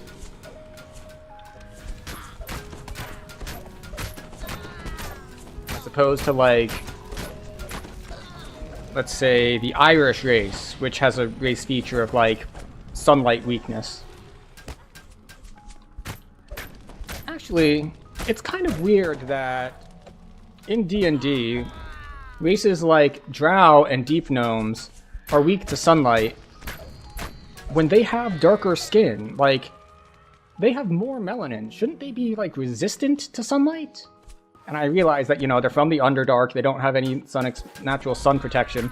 But if they're underground all the time, shouldn't they be like the cave fish that are just, like, blind and, like, ghostly white? Like, why are all the races that live underground, like, dark? slain the dark thugs, but found no sign of the scavenged arcane. Is it just because underground is dark, they live underground, they must also be dark? Like, where are our weird cavefish people that, you know, don't have any melanin and, like, barely have eyes? Now, I'm not too familiar with the lore. There is a good chance that such a race already exists, and I am simply unaware of it. But I'm just thinking of, like, not only the Drow, but also Deep Gnomes, and I forget the name of the gnome, of the dwarves. They're probably just called, like, Dark Dwarves or something, because things aren't creative. But, you know, the guys that you fight in, like, Tethymar, those guys. Alright, so we've got 2 left. We're going to go to security detail first, and then to roll call. Roll call is going to be annoying, because that's a lot of force damage. On the plus side, wearing cloth and having lower magic resist rating isn't really a disadvantage when you're dealing with force damage, because force damage isn't reduced by magic resist rating in the first place. Yes, generally I do. I like the strength, because I am strength-based. I like the, what is it? The extra crit multiplier. Extra crit multiplier is nice. So basically, as long as I'm not worried about taking physical damage, I don't see a need for water stance. Because as far as I'm concerned, the main advantage to water stance is like the extra dodge. Seems to have left this area mostly untouched. A bloodstained note lies near a fresh corpse.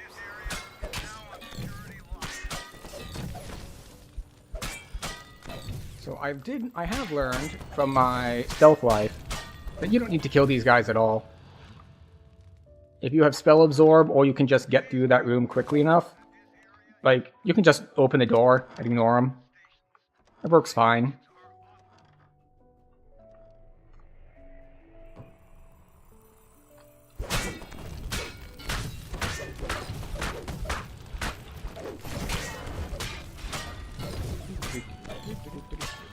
There we go. Pull that. Pull that. And then...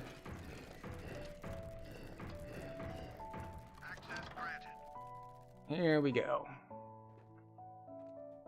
Now this is a room that's going to have a decent amount of, say, elemental damage.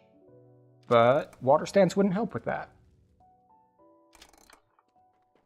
Unless it has some feature that I don't know about.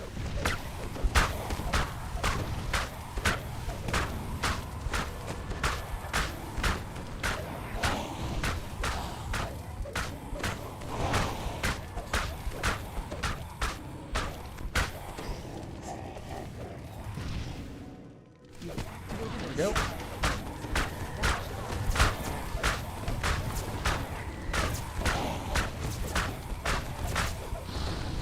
Now that they're taking a little bit of the heat off of me, it's way easier to keep myself healed.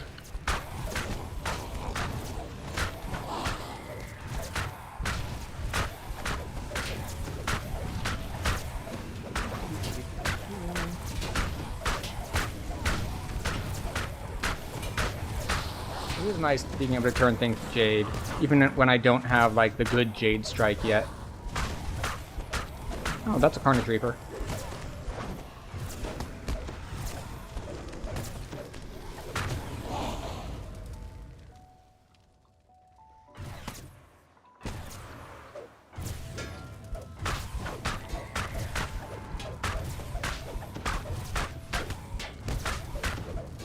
There we go.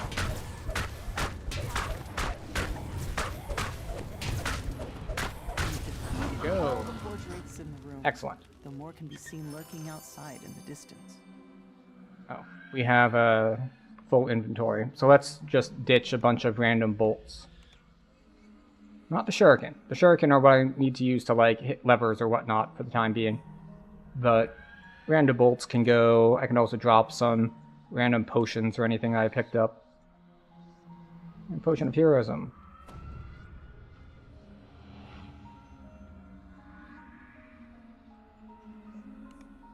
We'll ditch those. We'll ditch Owl's Wisdom. Yeah, get rid of those. Alright, now we can grab this. Get ourselves out of here and on our way to roll call. You're still in Fire Imbue? You're right. I did not switch out of Fire Imbue for the Forge Wraith fight. That is a miss on my part. It could still help with reflex saves? What is it anyway? It gives wisdom, dodge, all saves. It does, however, give negative strength.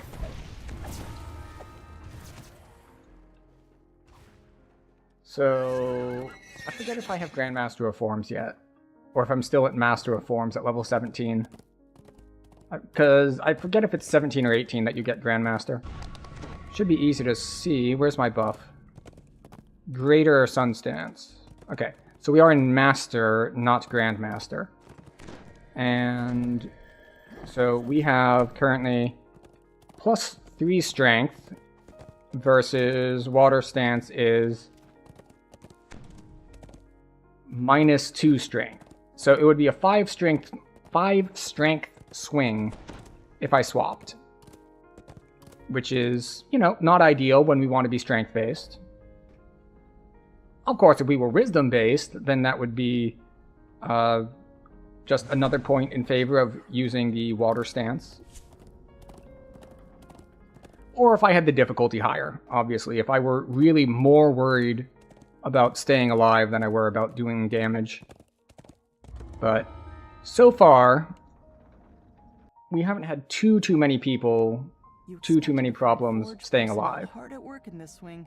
Instead, you see an old woman pacing back and forth while muttering to herself. A group of Moorgrave University students are lost inside the forge. You need to track them down. This cavern is bare aside from 2 circular doors, one of which stands open. You'll have to navigate the forge by using the pipe system. Hostile security drones patrol the pipes. It looks like the lost students have triggered the ones. Is it all rights in this one or all lefts? Look like we're heading left. Can't see anything in here. Which is another funny thing for stream. So, I don't know if it's just like how my monitor works or something else entirely. But the, we'll call it the visibility that I see on screen is much lower. Like it's much darker on my screen than on the stream. So I can see very, very little inside the pipes. You teleport the hapless student back to the entrance. Alright, that's red.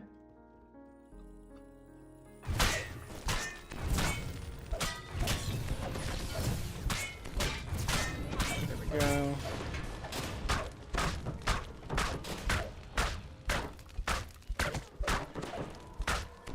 We are getting some healing off, so that's nice. Oh, I thought I went in after it was done, but it still hit me with the improved trip.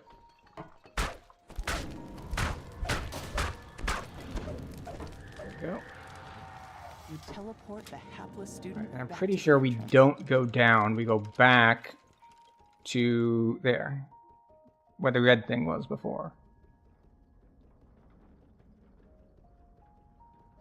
There we go, yes. I think this is correct. Can't see shit. There we go.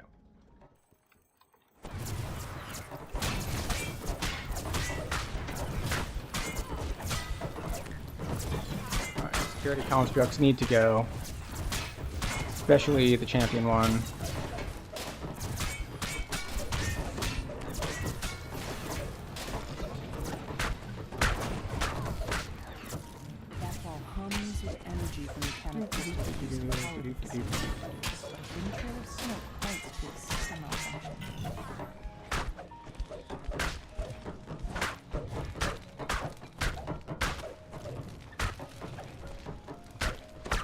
Go. Stop with the spinning around. I know that's kind of rich coming from me as like a staff monk to ask them to like just stop spinning everywhere, but you know. You teleport the hapless student back to the entrance. That's not what I meant to do. I'm not used to having this many keybinds that are this similar. So, at least on like casters, when I have a bunch of keybinds, they're all like very different and easy to keep track of in my head. But on Monk here, it's just like, yeah, they're all different attacks, but they're all just like kind of hit them with stick. So it's harder for me to keep them separated in my head as like, you know, use this in this situation, use that in that situation. It's just like, they're all hit with stick.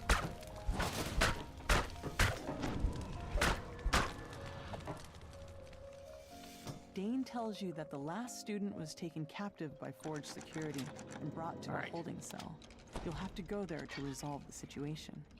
You teleport the hapless student back to the entrance.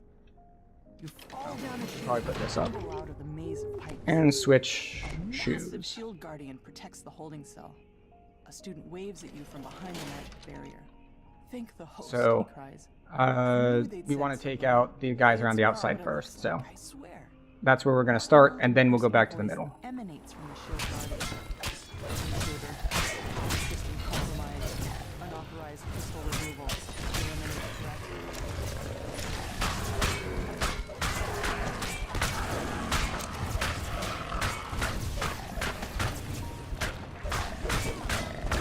No. Shield guardian into a pile of debris. Excellent.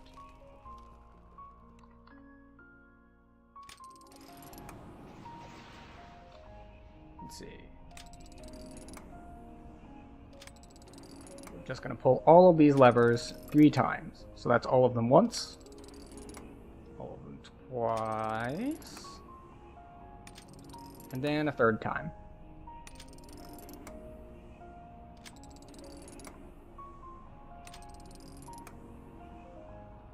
And then that one needs 2 more.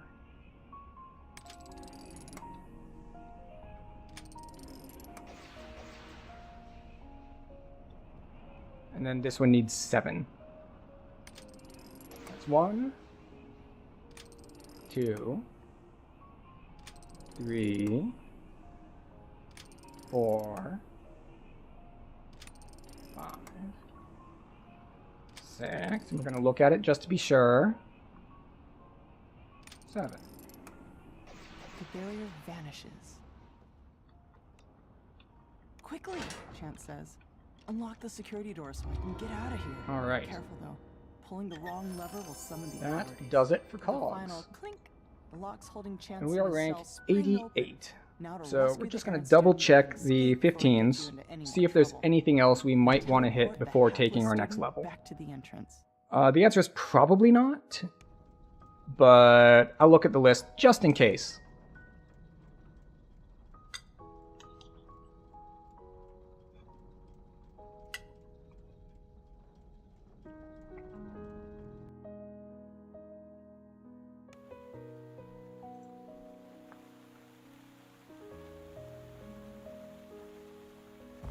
All right.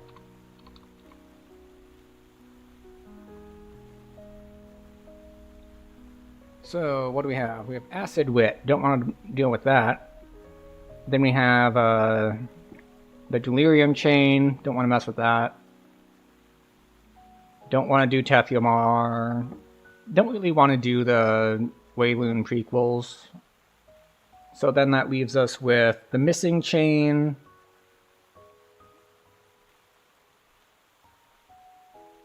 Litany. Search and Rescue. Yeah, the only one of these that I think I would even touch would be Litany. And I'm not going to bother with Litany, so we'll go take 18, and we'll turn in Sagas, because if we're 18, we might as well turn in Sagas. Alright, where's the monk? Monk is upstairs, maybe? There it is. Next level is Monk. Balance. Concentration. We're almost in Epics, and in Epics we're going to have more jump than we know what to do with. Tumble. Use Magic Device. We're going to need to take on another one too. Do I really want, like, Spot or something?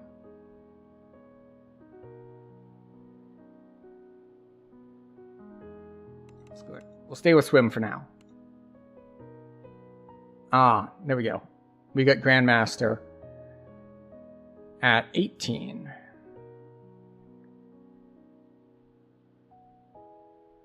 Past lives, combat styles. I already have greater 2-weapon or greater 2-hand fighting. I don't need deflect arrows. I still haven't taken deflect arrows? I could have sworn I already have deflect arrows.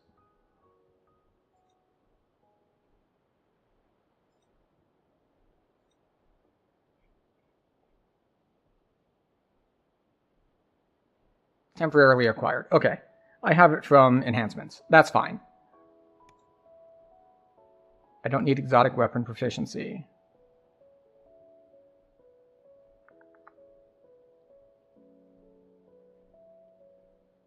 Don't need that.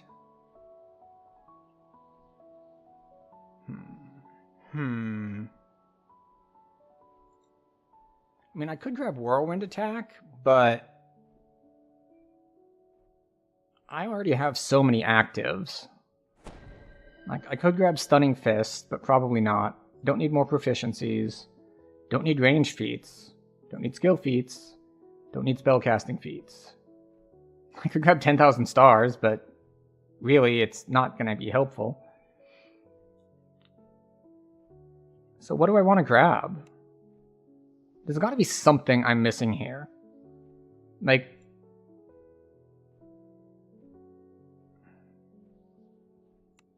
something that is important in epics is what I'm thinking of. Like something that you can take in an epic tree where... Oh, and I can't even look at them here.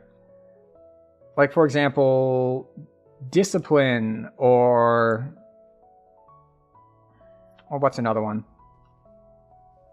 Or Sneak of Shadows or something like that, where there are certain enhancements in epic trees that when you take them, they do more if you already have a different feat. So let me just look up Epic Destinies. Let me look up Grandmaster of Flowers.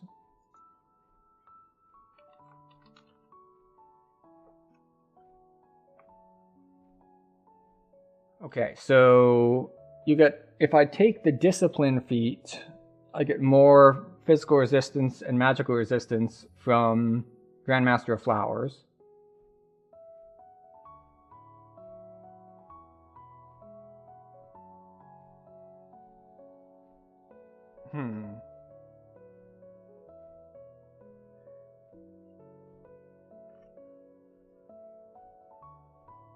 Yeah, okay. Okay, don't care about those.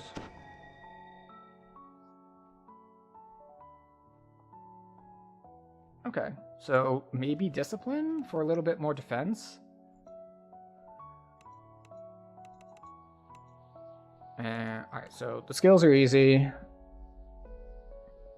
I don't think there's any heroic past lives that I care about. Combat style is definitely not.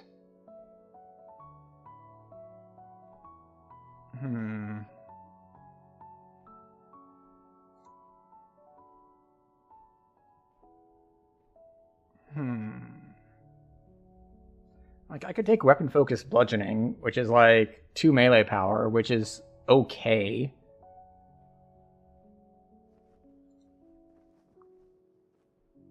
I mean, I could grab Stunning Fist. Oh, but it's hand wraps only, so no, we don't want that. We don't need proficiencies. We definitely don't need ranged feats. I mean, I guess Discipline is what we get.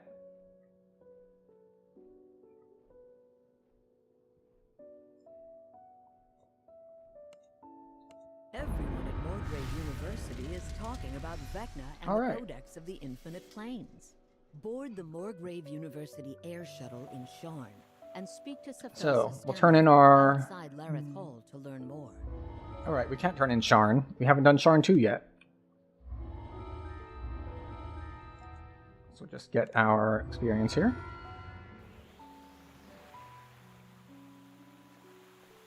Alright. So, we grab this. So Cauldron of Flames can have actually decent uptime. We'll get this, you know, silver damage bypass. And Tomb of Jade? Tomb of Jade's a good pickup. Of course, dodge and dodge cap is also a good pickup, but we'll grab Tomb of Jade. The problem with grabbing Tomb of Jade is now I have to find a keybind for it.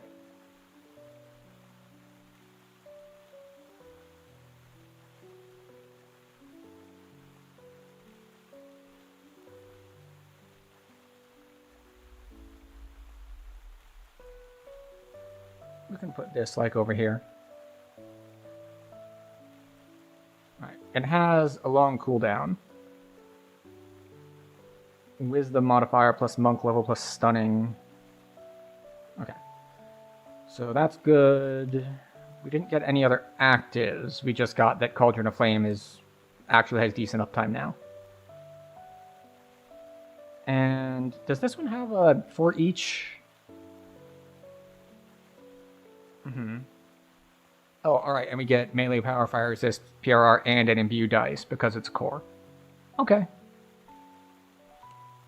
So what is our dodge at now? Max 27.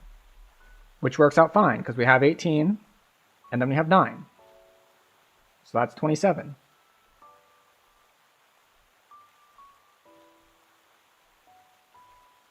And can't get anything more here until we're 21, so no point looking at that. Alright. Yeah, we should be good to go. We'll just do, we'll do Sharn 2.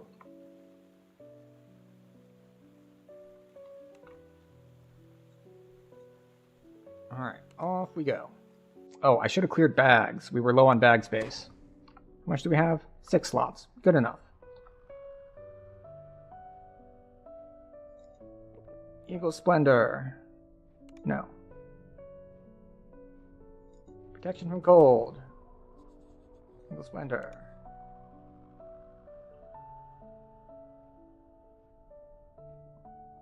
Resist fire. Why does it, like, shift the sort when I drink one of them? Like, they move around for no apparent reason. An imposing figure motions for you to stop. Please turn back. Vaunt Arcano Technic is dealing with a security problem inside this store. For your own safety, leave immediately with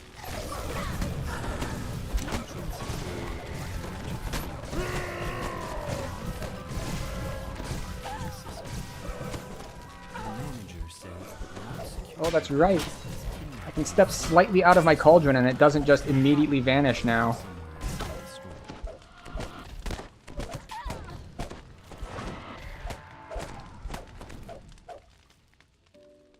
Okay, but because there was a group there, yep, there's a crest there. All right, 1 crest down.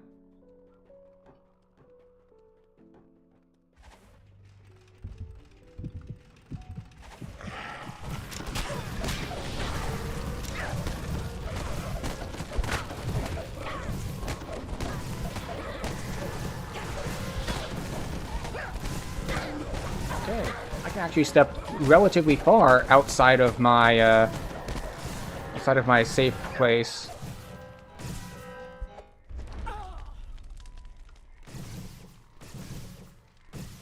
Oh, they're trying to attack me through a wall. That will not work for them. It doesn't work for me either most of the time. Oh.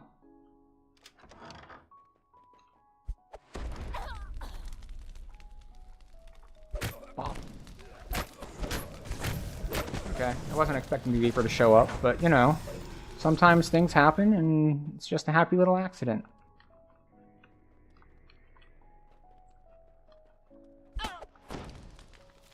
There we go. Nothing there. Nothing there. No crest there, at least. There's a crest here.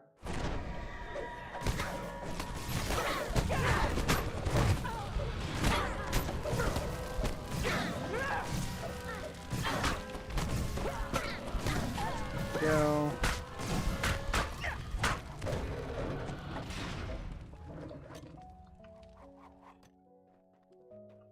Okay. All right. Last place.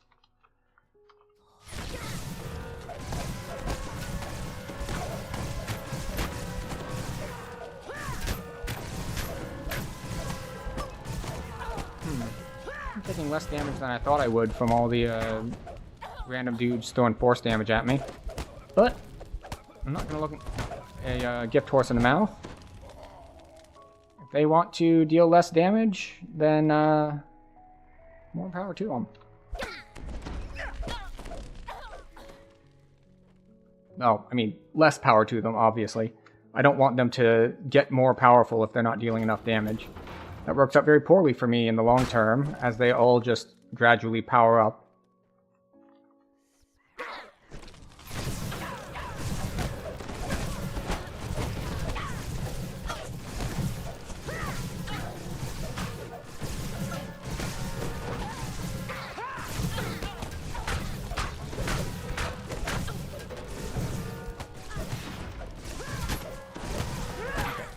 Here and we'll freeze. What is the... Oh, there's a slow trap on the floor. It's like... I'm not in one of the, like, random effects stances. Why is there a random effect? It's like, oh. It's a random hostile effect.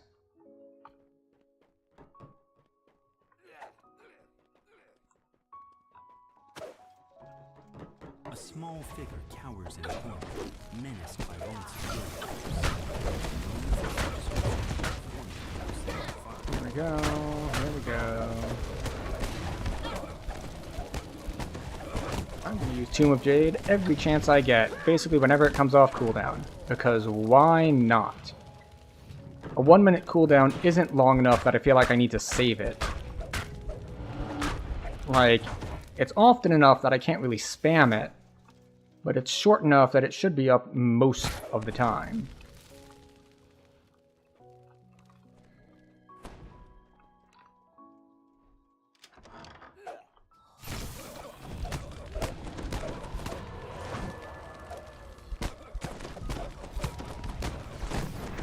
I still love that I still get paralyzes to land. Even though this is a level 7 weapon.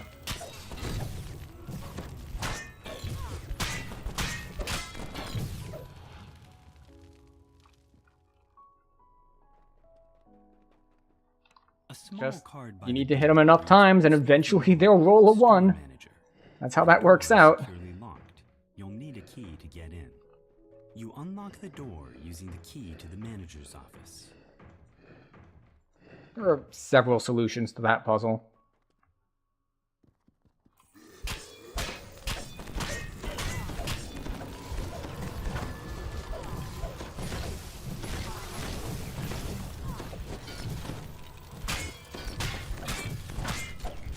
These guys, on the other hand, hit ridiculously hard. See, that one just hit me for like 100.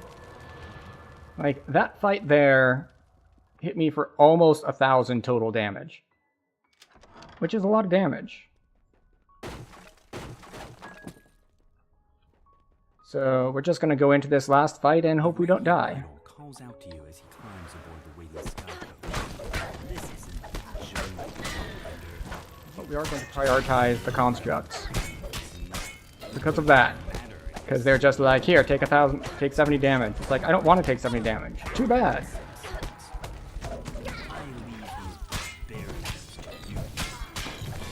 See, they just pop out, and instead of doing something reasonable, like casting Magic Missile, they cast Magic Missile plus a separate attack that does a big chunk of arcane, or not arcane damage, force damage. So,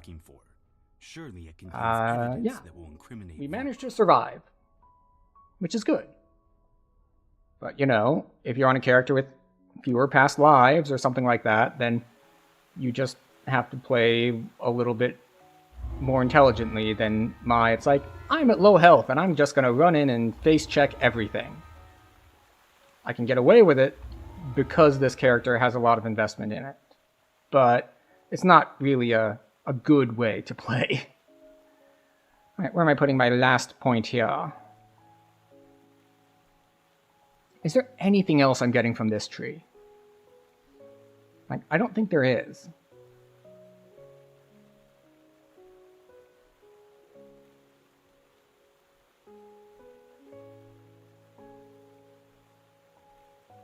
Like, this tree, I'm gonna go 3 here, 1 here. So that's 4. I have a total of 9 points remaining. 4 of them go here. That leaves me with 5.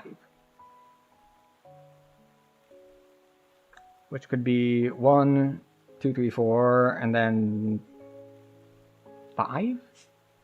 I'm gonna end up with like one weird floating one, I think. which I might just drop in here, like a double strike or whatnot. Sure, why not? Or here, like 5 health.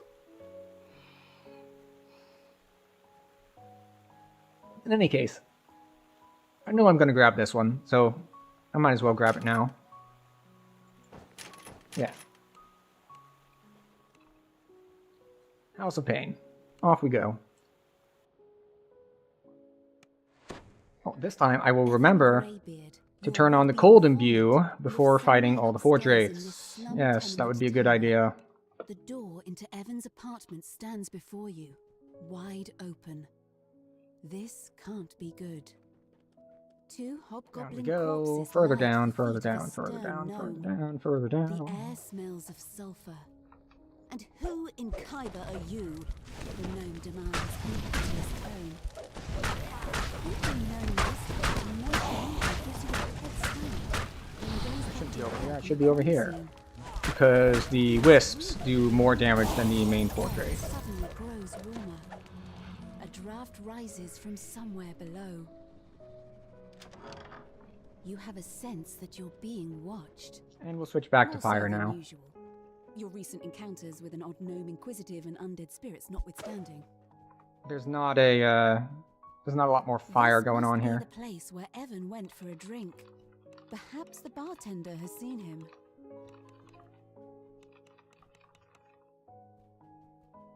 You turn to head outside, only to find a man standing in your path. He beckons you over.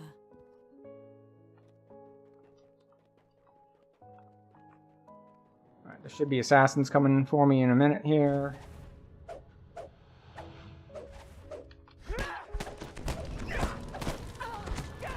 How polite of them to be on time. And for them to let me heal off of them. These ne'er-do-wells have mistaken you for an easy mark. This won't end well for them.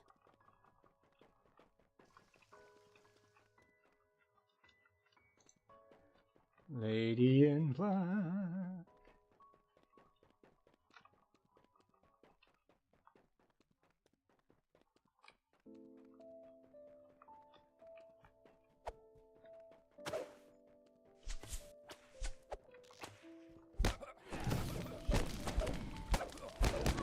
How dare you dodge that? It's very impolite of you.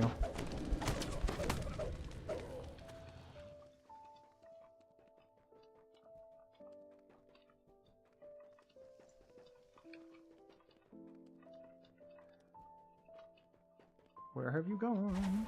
Oh, hello. Let's see, did I miss her and she's already marked on the map? I did not. So, like, if you have seen her, like... Ah, there she is.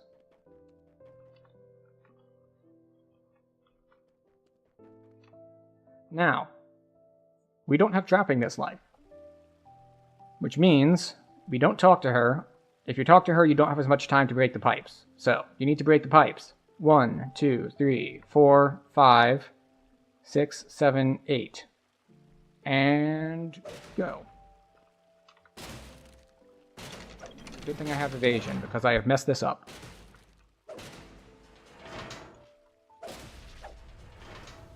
There we go. Okay.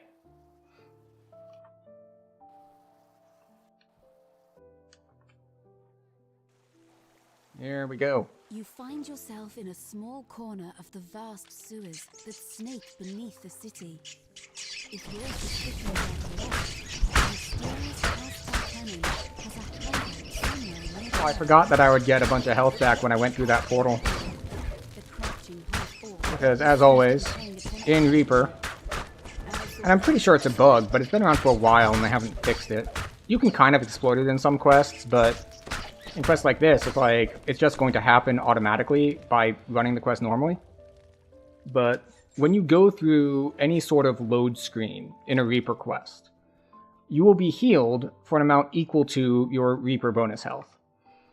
I think it's a bug with how they did, like, when you enter the quest in Reaper, then obviously it doesn't do much good to add max health if you don't actually get normal health. But it seems that, in addition to that, it just checks for, like, that it'll heal you for your Reaper health whenever you enter a Reaper quest, which includes leaving one part of a Reaper quest to get to the next part of it.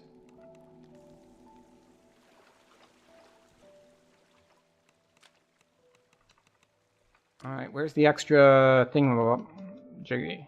Like, there should be another...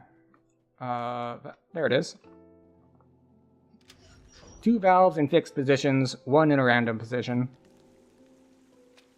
And there we go.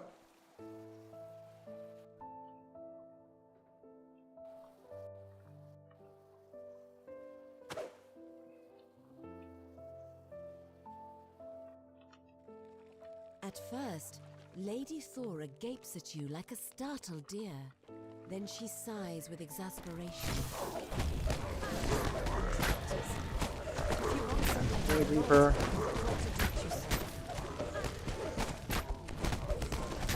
Fortunately, you don't actually need to worry about protecting Evan. They will not die.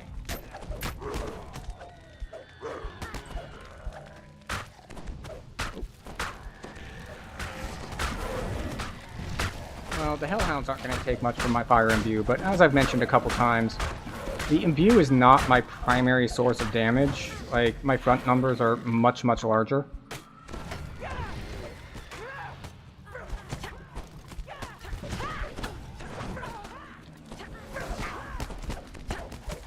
So, we're not going to pay too much attention to that. Stop circling me. Apparently, stop.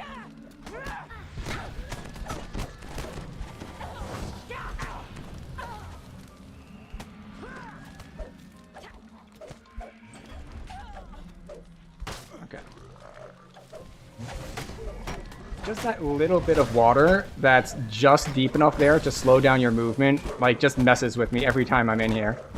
Because, like, you're moving around, and then suddenly, like, you're moving slowly for, like, no apparent reason, just because that small section of the water is slightly deeper.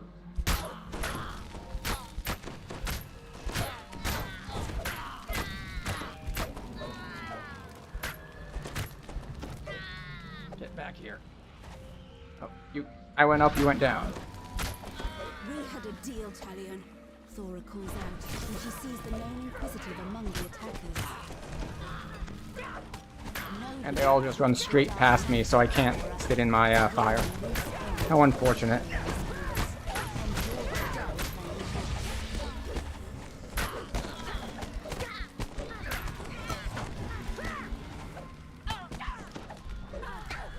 Okay, come on.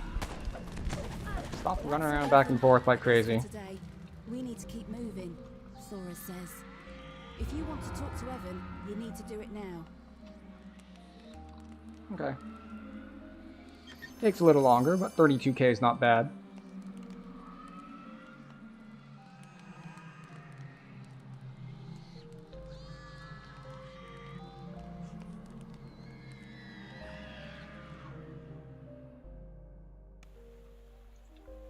Alright, one more.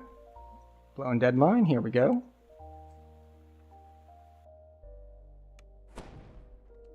You arrive at the world-renowned Korana, a temple dedicated to the god of wealth, located in the pulsing heart of Sharn. Alright. The main temple is just closed its doors for the evening.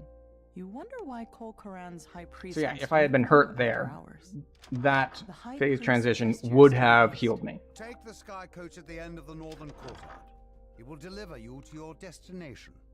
One of Sharn's most powerful men has turned against Lucien Vaughn and selected you to deliver his new manufacture. An imposing man dressed in a noble's finery beckons you from the main courtyard. You arrive at your destination after a long flight through the forest of towers that comprises the Middle Memphis district. To your surprise, Von Sedura Warehouse is a drab and unremarkable structure. Alright. The entrance is unguarded. See if we can set up a base of operations here.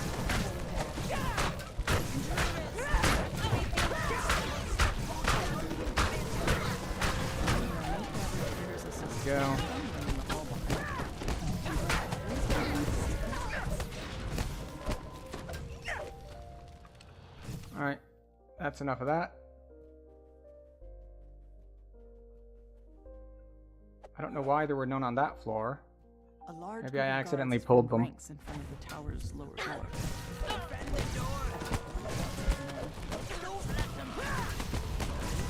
Well, I'm really liking the extra benefit of not having my cauldron disappear if I move out of it a little bit, because it turns out I can actually move out of it pretty far, and it works.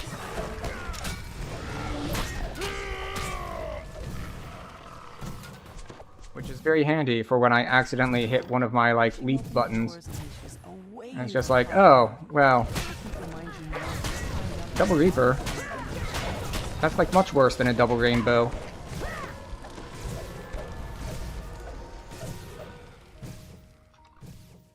See, it's still there, even though I moved this far away. You, and then you. As you open the first valve, the pipes in the room begin to rupture and some hisses from the cracks. Okay.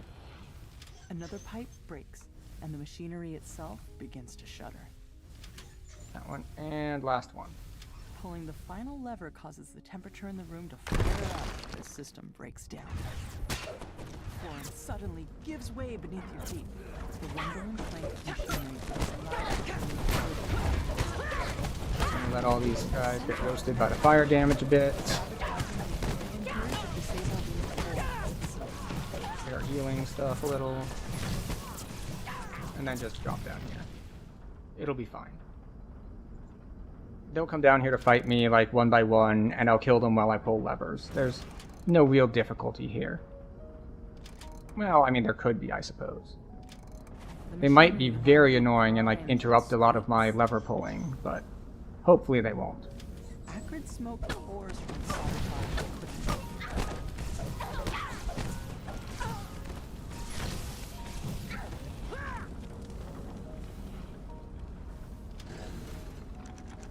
No, not that one. That one.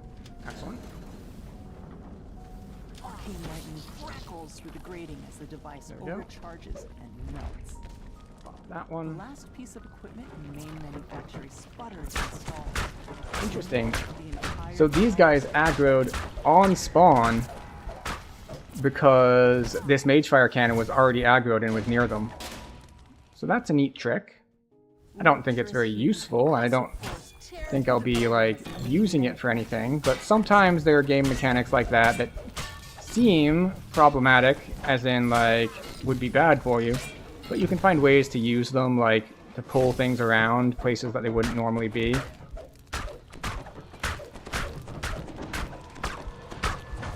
We did take a ton of damage from that Demon Soul guy though, because he puts up like those, like a bunch of debuffs. A gnome roars at you as you enter the room. My wonderful equipment! How could you destroy it like that? You'll pay for this travesty!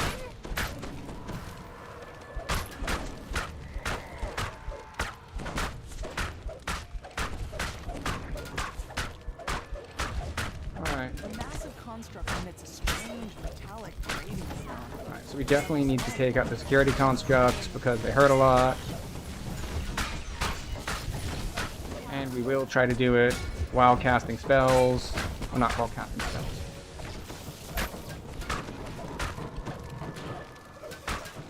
While using our healing ability.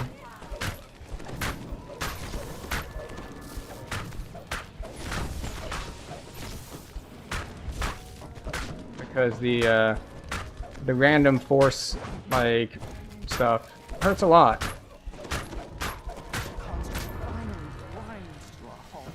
Yeah. Damage to continue its assault. Yeah, that hurt a lot, especially since some of the guys I left behind put down like the slow traps, and that can mess me up a good bit as well.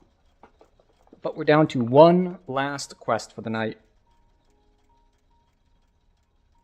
which will not be quite enough to get us to 20, but it will be the last we have for tonight, because we've been on for 4 hours at this point.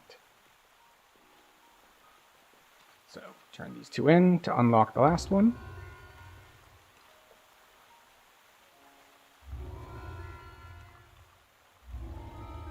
We'll just start off in the cold imbue. Just because I don't want to have to remember to swap halfway through because of all of the actual guys we have to kill who are immune to fire. Nearby is the Stormreach beacon, Vaughn's protection against vengeful Forge wraiths.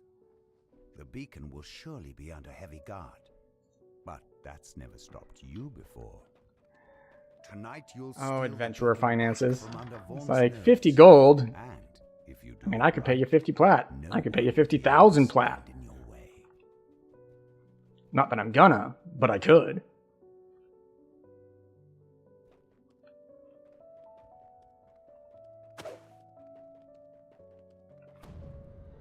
Which one am I getting off on? This one. Go. Here. Let's see if I can land this. I did not. Oh well. It's slightly faster if you can just barely step on the edge there. Because if you do, it'll break the reverse gravity and you'll just be able to just walk. And you won't do the whole float past and then float back down thing.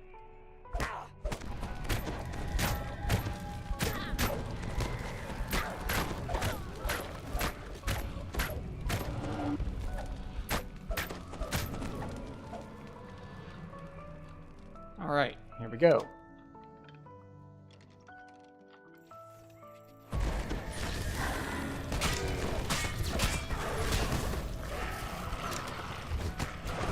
Oh, it'll move into my flame. That's an interesting perk.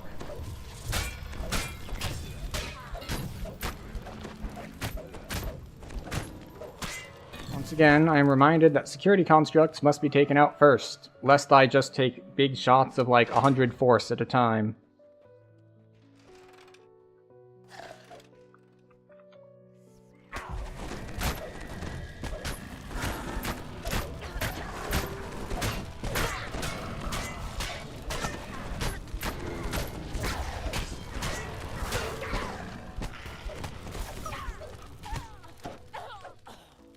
Problem is, if I take a bunch of damage, I can't really heal up between groups.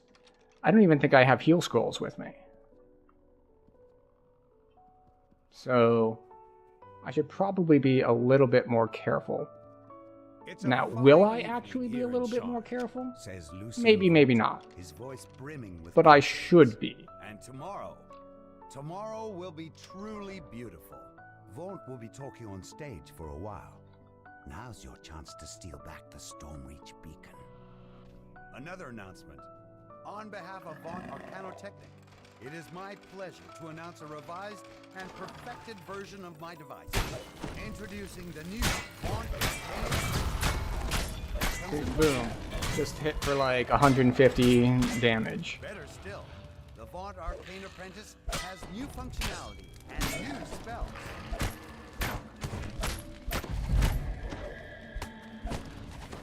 It's simple enough that fortunately, with absolutely no arcane training, we did kind of slow play this so that we could get more hits off of our healing strike, which has been effective. If you please. That is a Carnage Reaper.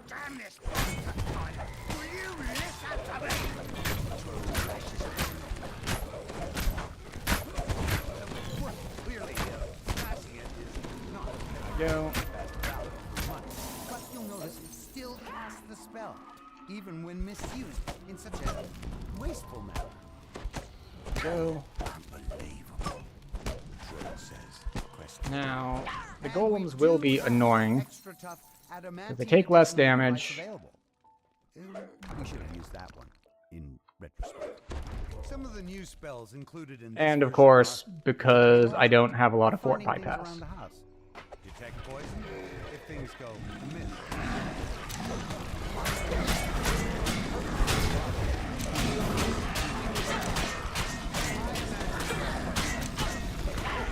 Take out the casters.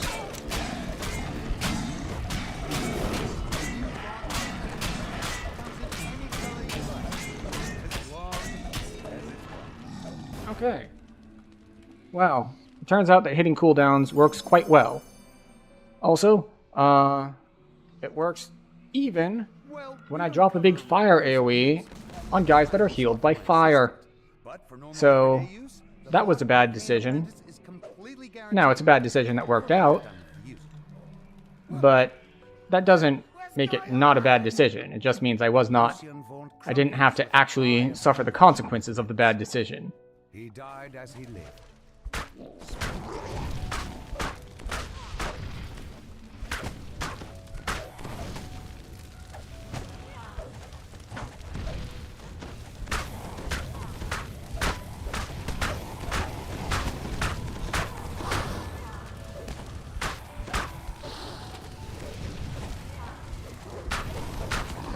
There it is.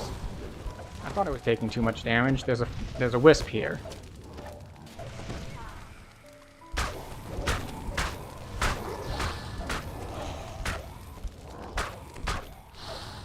There we go.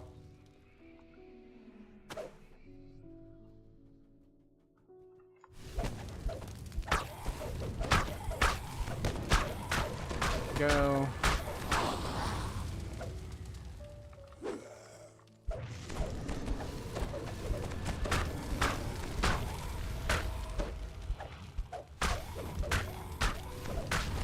So they all just walk through the door. Interesting. I mean, I suppose it is appropriate. They are wraiths, after all.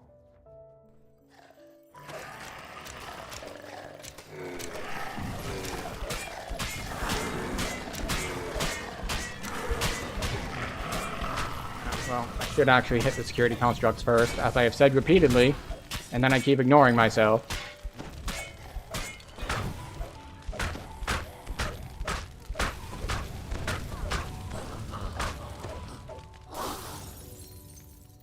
Where are we? Ah, there we are. Now up we go. And we get healed for walking through that gateway.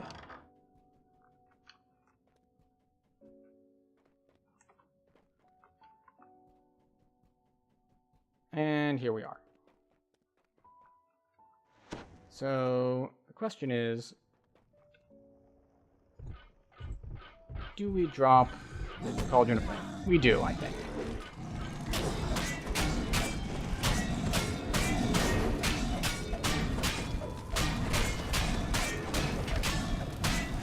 Constantly healing them. They're being healed the whole time. And it does not matter.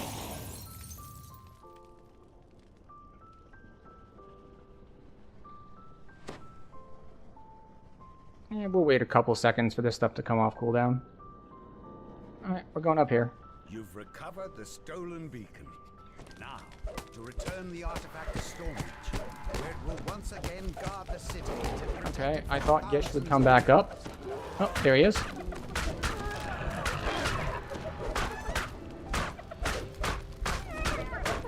Let's see if we can't get our debuffs up on him.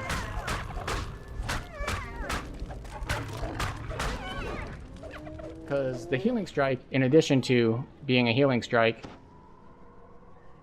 also puts a stacking debuff. It's a damage over time effect. It's not very strong. Anything special on the Wildwoods? No.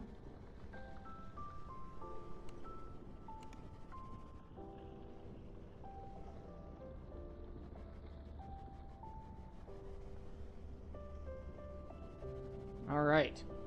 So that is the end of that. So we're going to do a little bit of cleanup.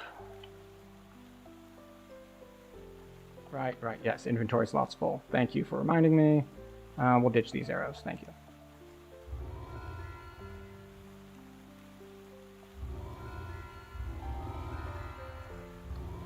Alright.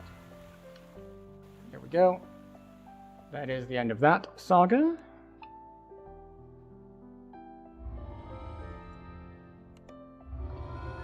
Clear a little bit of bag space, just so I don't have to worry about it. We're not going to bother looking at like the details of anything. We're just going to drop random greens until we have enough space that I don't need to think about it for a second.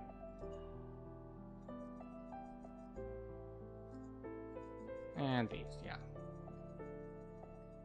Yep. All the chest armor.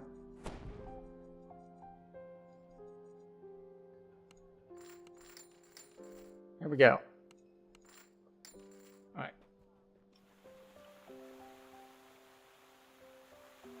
So, we've turned in the 2 Sharn sagas. That's Sharn and Cogs. And other sagas that we have done this light. Well, we completed Giant Hold earlier this evening. And we also did Myth Draenor on Tuesday. So we're going to go turn those in, and then just kind of see where we are as far as experience is concerned. So those 2 sagas are not going to be enough to get us from rank 92 to 96. That's just not going to happen. But we'll see how close we are.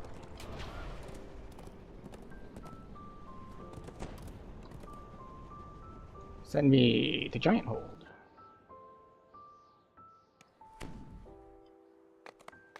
Where is our saga person? There it is. That one. Take me back to Stormreach, and then I need to get from the market to Gatekeeper's Grove, so that is going to use the teleporter. Alright, off we go to use the teleporter.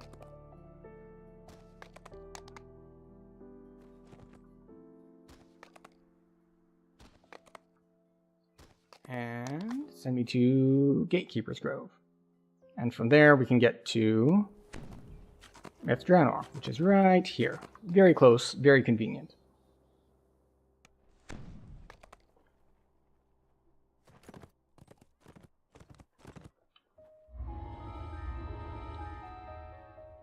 Solar Gem of Spell Crit. No.